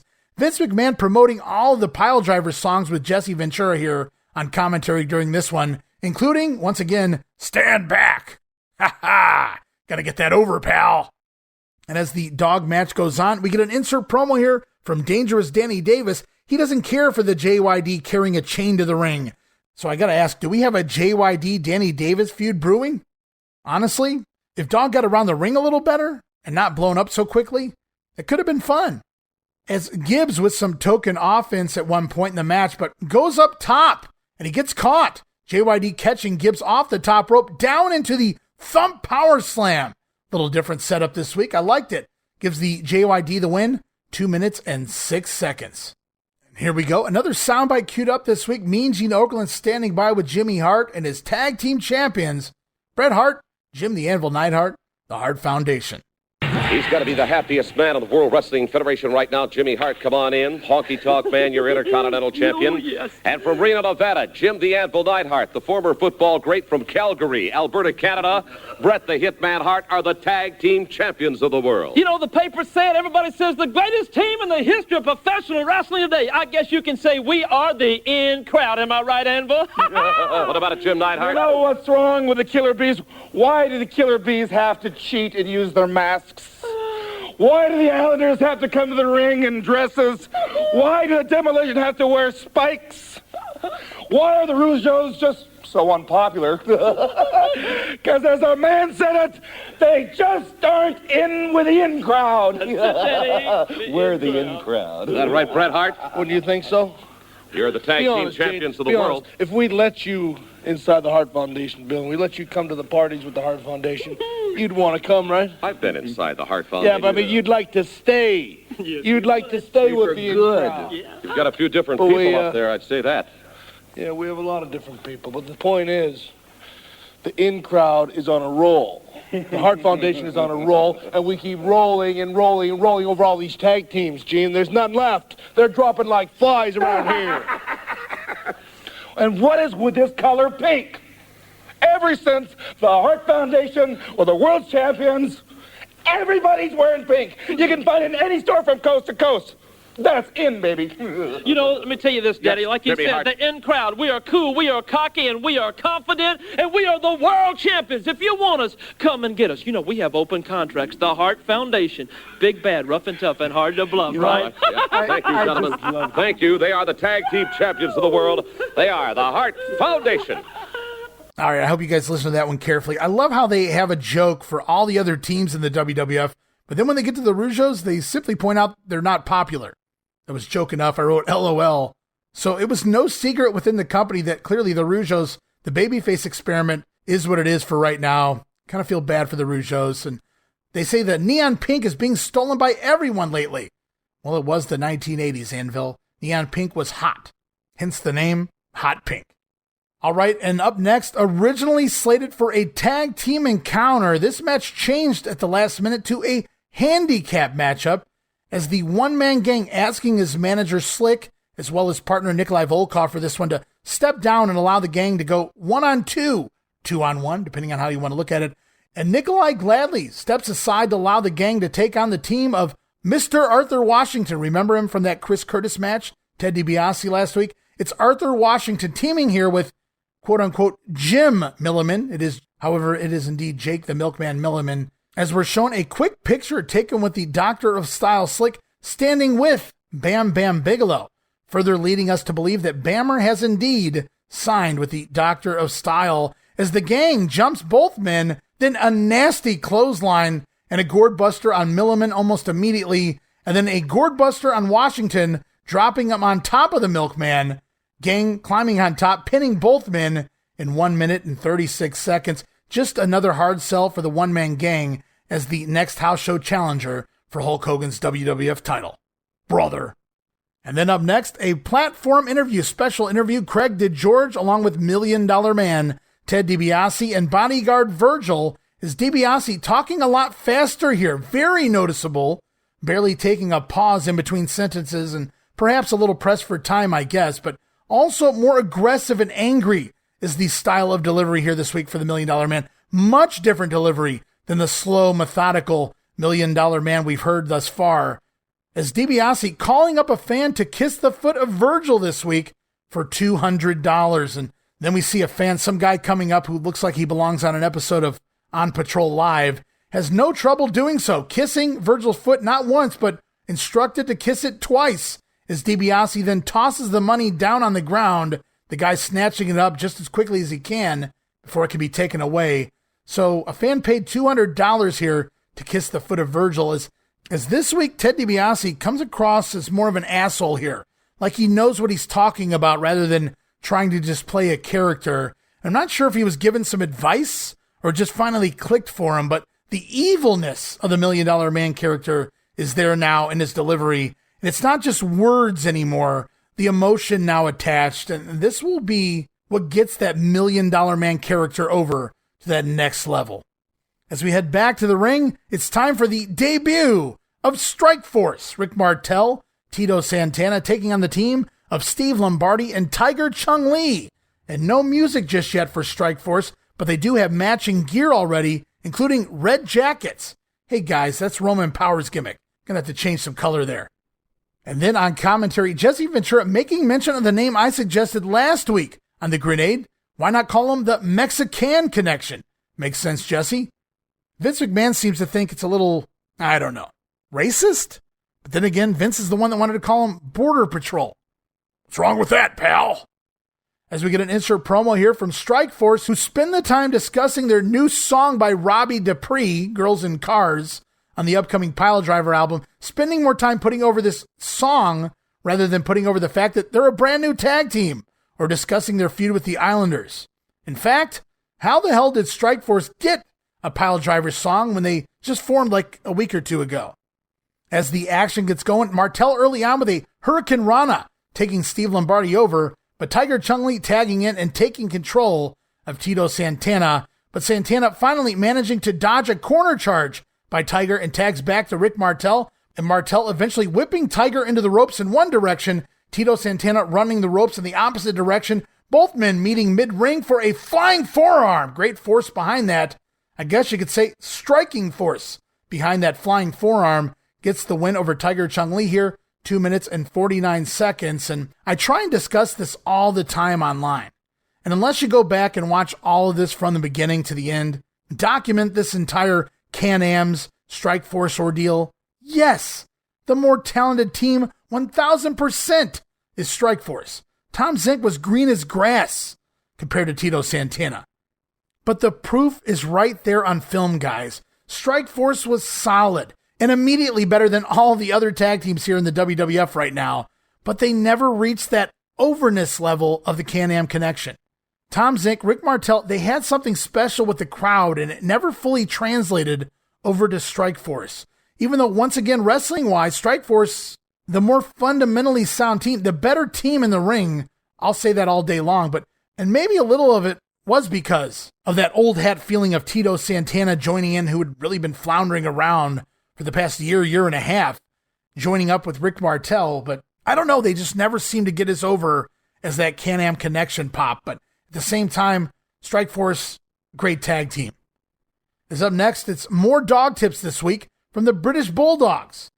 Fun way to keep them around while Dynamite Kid is off rehabbing his back here. This week, the Bulldogs reminding us to keep your dogs on a leash for the protection of themselves and others.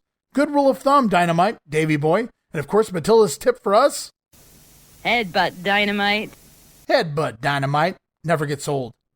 As is back to the ring, closing out this week's superstars, Axe and Smash Demolition, Mr. Fuji in their corner, taking on the very capable team of Siviafi and Cowboy Scott Casey here, as we get an insert promo from the Demos, as they dig their new cut on the Piledriver album with Rick Derringer. Not really sure I buy into this heel monster demolition team putting over their theme song on the Piledriver album, but you got to do what you got to do. It's all about the merchandise sales. And in the ring, it's all business, as the Demolition first picking apart Scott Casey, followed by Siviafi, and the axe left arm clothesline, smash in for the hot shot across the top rope, and then the demolition decapitation, finishing Afi off in 2 minutes and 15 seconds. And I swear, guys, it feels like Demolition fights CV Afi almost every week on TV. As we close out this edition of Superstars of Wrestling, one more promo lined up with Mean Gene Okerlund, this time standing by with Jake the Snake Roberts. All right, thank you, Gorilla Monsoon, and of course, your sidekick, who is built like a brick, like a gold breaker, Bobby the Brain Heenan. Jake Roberts, come on in. I'm not going to ask you to throw your 2 cents worth in on that. I'm going to ask you a couple of questions about what's going on right now in the World Wrestling Federation, especially involving the Intercontinental Champion of the world, the Honky Tonk Man. I don't think I've seen anybody quite so cocky, quite so arrogant as this flamboyant man from Memphis, Tennessee. Boy's taking his chances, isn't he? He is. He's letting that mouth overload what he can carry. You can't carry on what you've been saying. Everybody around town is talking about you. They say you're laying down the song anytime you want to. Well, standing right here is one man that will not sing the blues for you. I mean, after all, you've taken your best shots. You've tried a few things that didn't work. But you've got my attention, my full, undivided attention.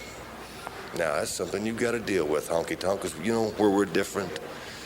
You're taking your best shots on me, and I'm still getting up.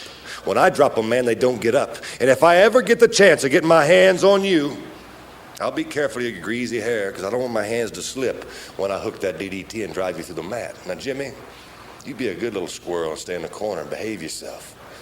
I can't stand that little twerp. That's it, a twerp. It's a female squirrel. He thinks he's got the world going all his way. He's got the tag team champions on his side. He seems to be pulling this out of that. But you got to think back how you achieved your success. I've taken my chances in the past. I've lit candles in the wind. I mean, after all, I'm just a strange little boy stuck in high society, walking around with high-heeled women full of champagne and lies. So I know how to live my life. And I know what I want. And Honky Tonk, I got to tell you the truth, brother. It's all you. All right, Jake the Snake Roberts with some comments regarding the Intercontinental Champion of the world, the Honky Tonk Man. There was Jake the Snake talking the Honky Tonk Man in his recent return from injury, but Jake's still going to be out. More suspension ahead. We'll get into that next week as we begin September news and results here on The Grenade. But for right now, Jake Roberts just back in action very briefly before he's out again another 6 weeks. The Snake Man still talking about Honky Tonk Man, as he had some matches scheduled with Honky upcoming in September, October. Now, those don't likely take place, as the WWF going to have to find something new for Jake the Snake upon his return. And then closing out this edition of Superstars, he appears to be the only one left in the battle for Bam Bam. We're going to hear from the Doctor of Style, Slick. The Slickster. The Slickster will have with him at his side next week, Bam Bam Bigelow. Let's take you now to comments from the Slickster. Yeah, oh yeah, I told you. That's it, that's right, I told everybody that I was gonna have Bam Bam Bigelow. Now didn't I tell you? That's right, and hey, guess what? Next week, the big brother's gonna be right by my side, just like I promised, I guarantee it, yeah. So all of that and a whole lot more headed your way next week right here on the Superstars of Wrestling. So there it was, a gloriously happy Slickster. He tells us next week he will present us with Bam Bam Bigelow right here on TV as we move on to Wrestling Challenge. August the 30th, tape back August 5th, La Crosse, Wisconsin, La Crosse Center, Bobby Heenan, Gorilla Monsoon on commentary, and immediately, Mean Gene Okerlund standing by with Wisconsin Governor Tommy Thompson, yet again, who liked to get himself over here with the WWF hat on TV. Vote for Tommy, everyone.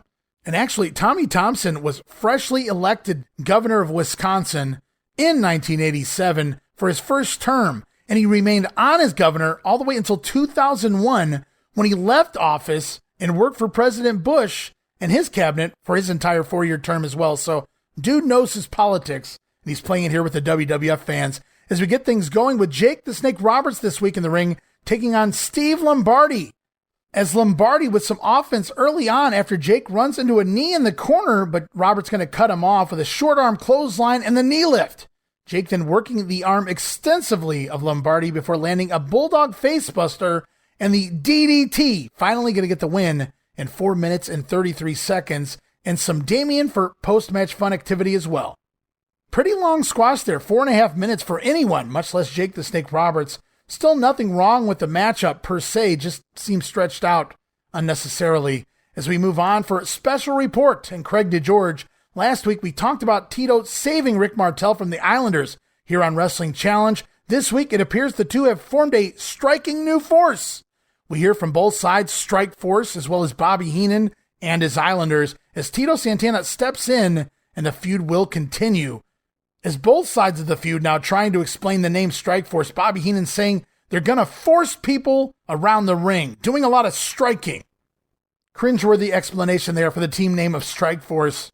I can't wait until we get past this whole inception of the team name, because if it has to be explained 20 times, guys, it's probably not a good name to begin with. As up next, we see a replay of Mr. Fuji eliminated for the Battle of Bam Bam. I'm telling you guys here on Challenge, you got to catch up. And then up next, back to the ring, Killer Khan in the ring with Mr. Fuji. This week taking on Jack, the Milkman Milliman. It was Jim Milliman on Superstars. Jack Milliman here on Wrestling Challenge, and he's Jake, the Milkman Milliman, in the AWA. Go figure. As Khan with chops, the thrust kick, green mist, a backbreaker, diving knee drop, paid by numbers by this point, but still effective. Killer Khan getting the win, 1 minute and 51 seconds. Look out, Hulkster. And look out, Mean Gene up next, standing by. Jimmy Hart, Colonel Jimmy Hart, because he has with him the Intercontinental Champion, the Honky Tonk Man. All right, here we go again. Jimmy Hart, come on in if you would, please. The mouth of the South, you're on a roll right now. You've got 3 world champions in your stable, the tag team champions, Bret the Hitman Hart, Jim the Anvil Neidhart.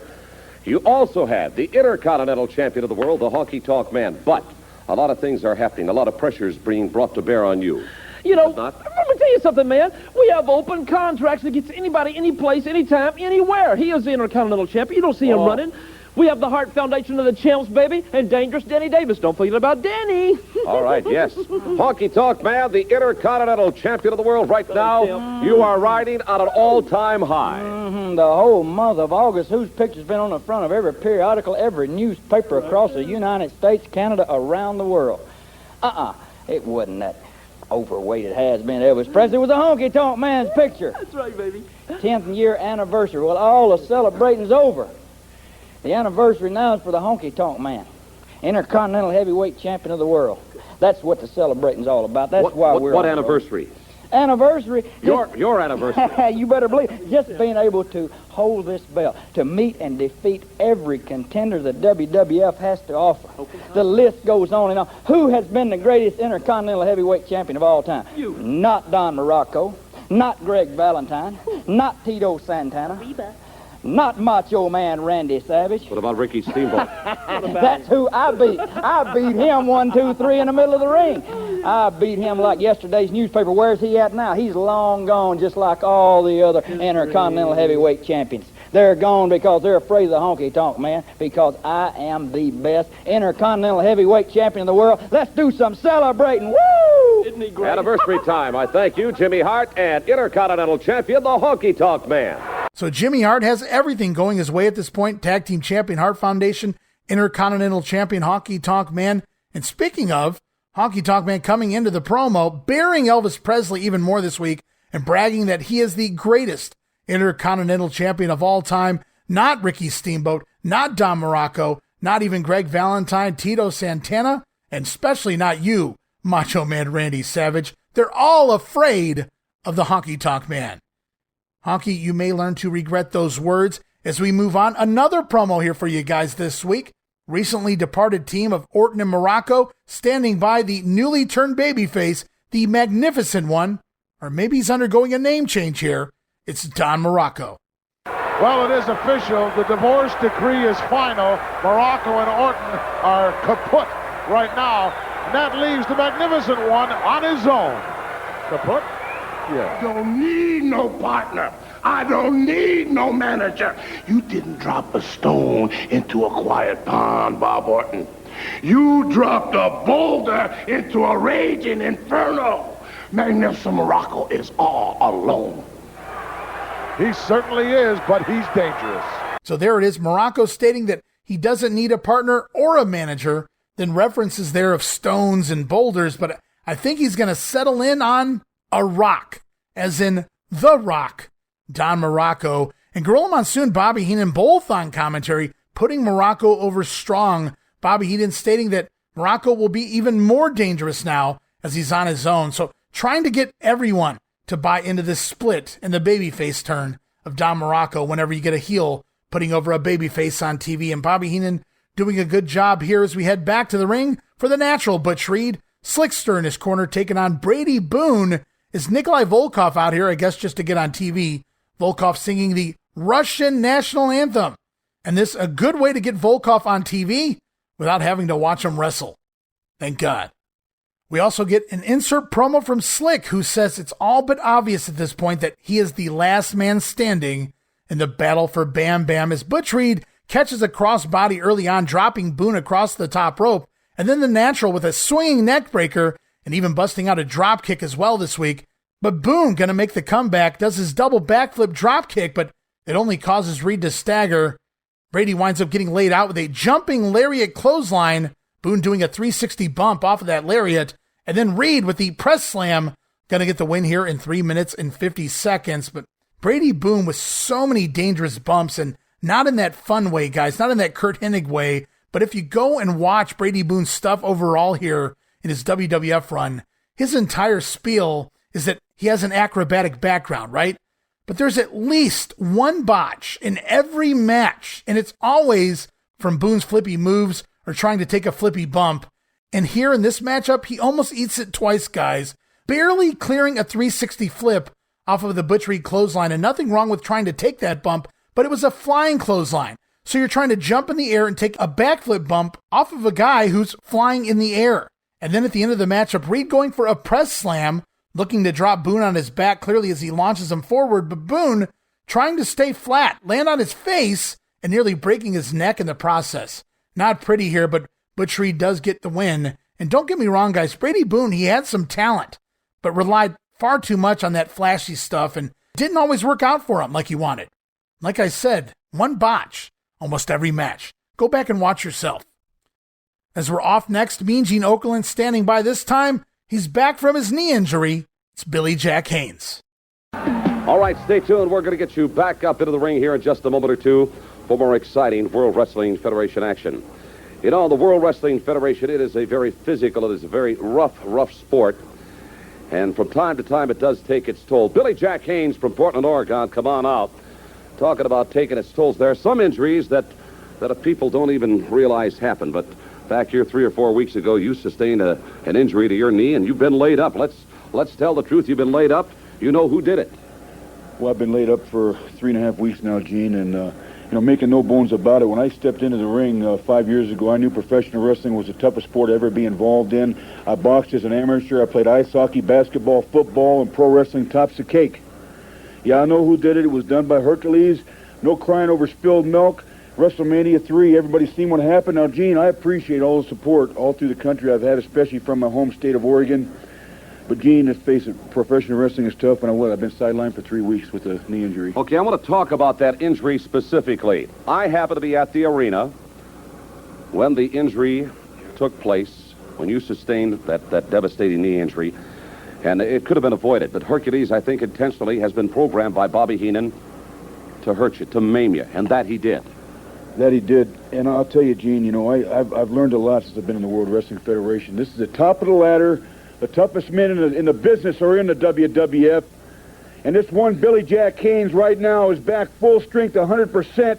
And Hercules Hernandez and everybody in the Heenan family, I'm telling you right directly to your face, Billy Jack Haynes is ready, and they're telling you what? I'm out to hurt the Heenan family for good. I'm tired of them. All right, after what happened, I can understand. Emotions running high with Billy Jack Haynes, and we're right back.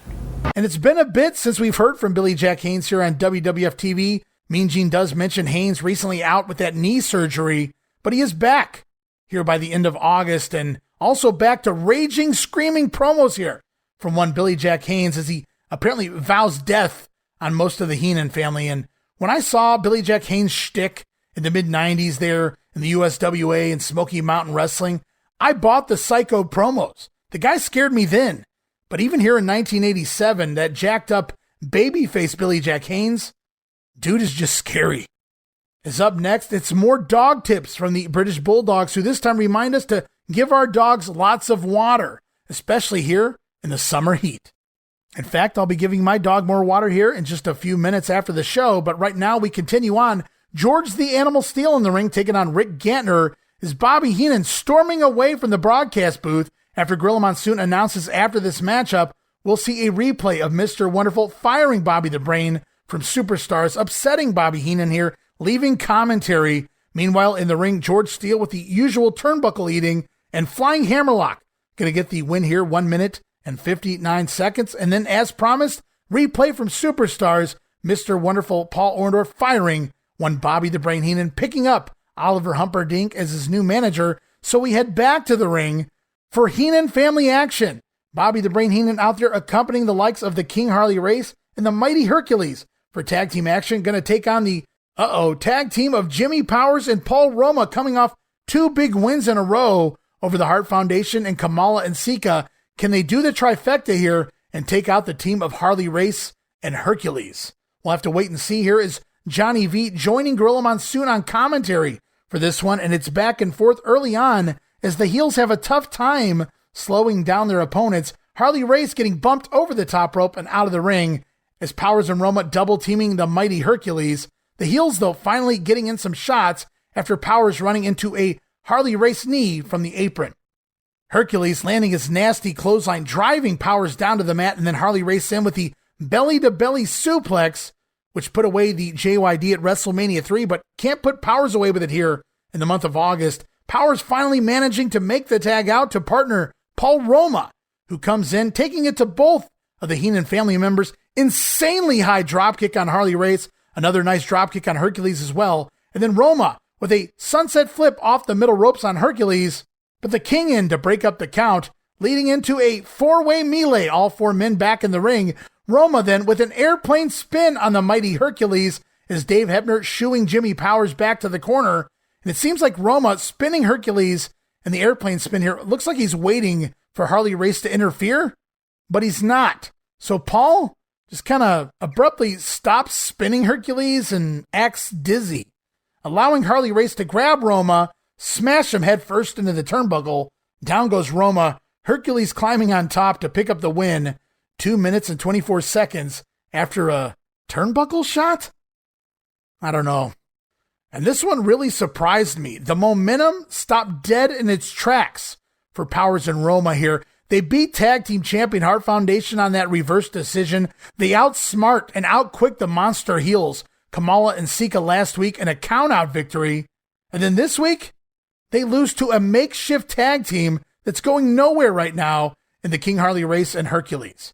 Really weird finish to boot. This really felt like the perfect opportunity to pull the trigger with a surprise win here, and it would have hurt nobody and given the future Young Stallions the rub they needed. Instead, like I said, the momentum halted dead in its tracks.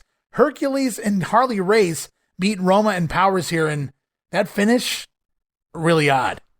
Is up next on the show, another Piledriver album promo before we head back to the ring for the lead vocal on the Piledriver song, Birdman Coco Beware, taking on Dave Wagner to close out Wrestling Challenge as Johnny V remains on commentary. And we get an insert promo here from the Birdman talking the Piledriver album, which becomes the sole purpose of Coco Beware on TV moving forward, at least for a while. All that in his new Birdman shirt, Coco Beware rocking his new Coco Beware t-shirt to the ring. Shill that merch, Coco, as it's the missile drop kick and a sloppy Ghostbuster. Gonna get the win here this week, 1 minute and 36 seconds, as we're off to one final promo here on Wrestling Challenge. It's Mean Gene standing by for a fun one with Mr. Fuji and Demolition. You know, there's so many things happening in the World Wrestling Federation. I try to keep you posted. I try to keep you appraised of what is going on. Come on in, Mr. Fuji. A lot of things are happening within the ranks of your family. Now, I noticed that Don Muraco and Ace Cowboy Bob Orton have had a falling out. Now they're at odds. I don't know if you're going to have anything to do with either one of them.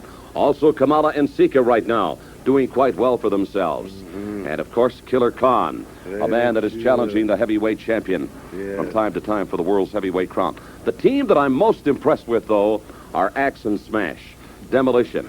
And I'm going to pay you one compliment. These two men are not just a couple of pretty faces. They are great, rugged wrestlers. Not only rugged, but son, very smart. Very smart, too. Yes. You see, we are good fishermen. We say one spot never moves till we get the big fish, and that is the heart foundation. So slowly we go through the Virgil, the bees, whatever you have. We'll take them one by one, slowly. And a demolition will come in and tell you all about it. When I fish, Mr. Fuji, sometimes I do a little drifting. Yeah. Sometimes I even do a little trolling. What about it, Smash? Well, it all started when Fuji came up to Axe and Smash and says, I'm going to put you on a mission. I want those belts. And so far, we've been successful. Everybody we've gone against, we've demolished. And the reason why we are here is for those belts. And when you look at Axe, and when you look at Smash, and you look at Fuji, we mean business. A lot of people are scared to get in the ring. They should be. But step in, because we're going to demolish you, and then it's you, Hearts, and the belts will be around our waists. What about it, Axe? And by the way, I'm not Howard. You know, I'm a little upset because I've been calling you Howard for about 4 or 5 weeks now. Should be. And I found out your name's really Harvey. Getting back to business, we're upset because Fuji's not completely happy with us. We've had trouble getting opponents. We're having trouble because we've only hurt 75% of our opponents. Fuji wants 100%. That's what he wants. That's what he's going to get. We're not going to let him down. We're going to go through everybody and anybody. Nobody's going to step in our way. And I'm telling you one thing, Harvey. You should have corrected me a long time ago. Don't let it happen again. I'm not Howard or Harvey. Can you communicate that to him, Mr. Fuji? Let me tell you, I hold record. 6th time I hold World Tag Team belt. So with my knowledge, psychology, I relate to the demolition. And they will be again belt to Mr. Fuji. All right, obviously the goals are up in front for demolition. They want to be the new tag team champions of the world. And Axe continuing to call Gene Howard. Or is it Harvey now? The demolition stating that they are here for Mr. Fuji. They need to get the job done 100%. And to get the job done, they must become tag team champions. As we close out the month of August, one final piece of TV this week here on The Grenade, Primetime Wrestling for August the 31st, hosted by Gorilla Monsoon and Where's Bobby the Brain Heenan? We head into the intro this week, Bobby the Brain Heenan missing in action. A no-show is the Brain here as we kick off Primetime Wrestling. Instead, Gorilla Monsoon throwing to an LJN figure of the Brain. Let's listen to the intro here from Primetime Wrestling.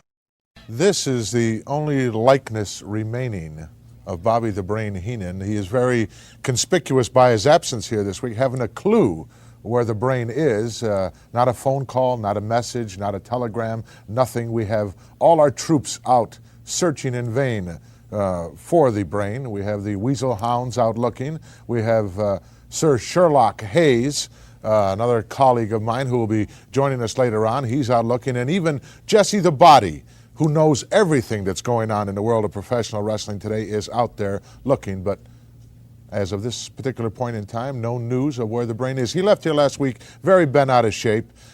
Showed the footage of him being fired once again by Mr. Wonderful, Paul Orndorff, which turned him off completely. I threatened at the end of the program to once again bring out of the archives some more footage of the first time that Mr. Wonderful fired him, right on TNT, and what a resounding effect that had on him. Maybe he's seeking some kind of psychiatric help. That remains to be seen. We do have a most interesting program lined up for you. So there it was, Bobby MIA.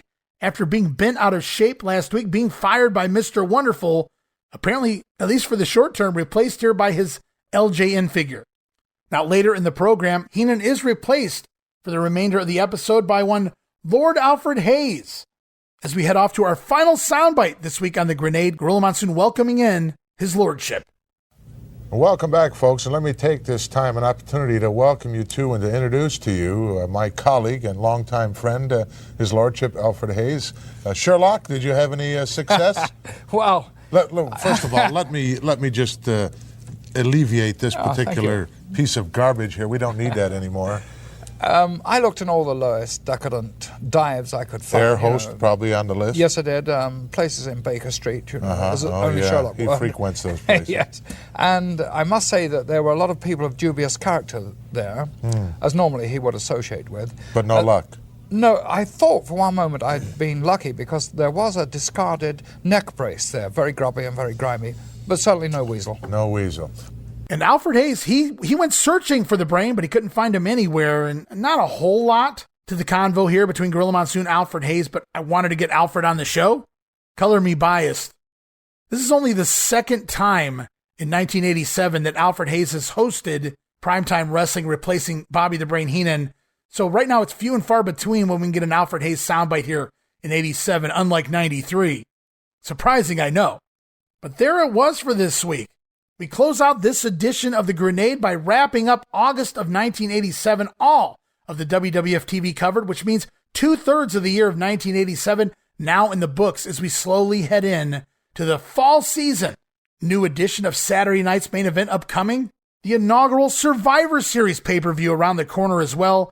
As you guys have heard, the Piledriver music album getting ready to drop. So much going on here behind the scenes. And the World Wrestling Federation will get into that next time as we kick off the month of September of 1987. The WWF news and results. We'll be tackling the 1987 King of the Ring tournament. Yes, guys, it started long before 1993. We'll also look at the 87 WrestleFest event that took place in Cincinnati, Ohio. Who knew?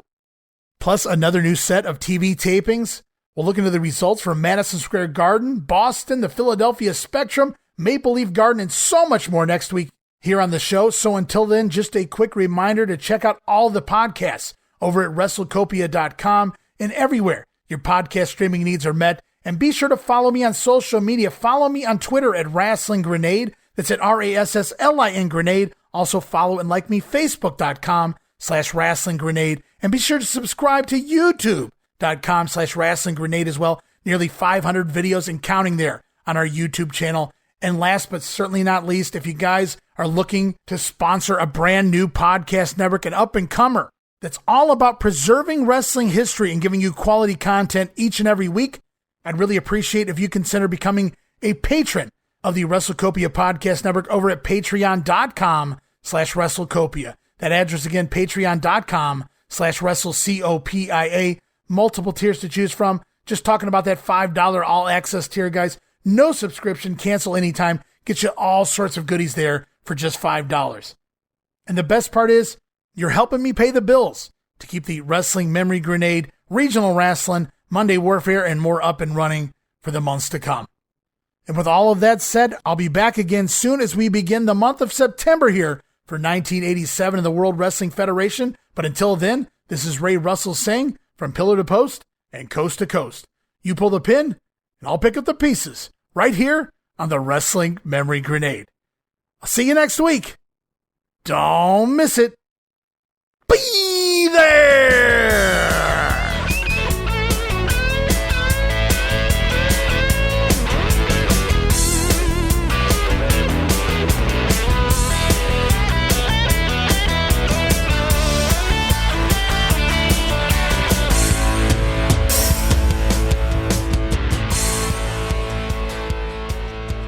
We ain't talking about no Pavarotti or no Billy Joel or no Lou Rawls. We talking about Jive Soul Bros. No. Better to be rich and dead than poor and alive. Who told you that? Unbelievably, a man in the past. Bang, bang. You're fired!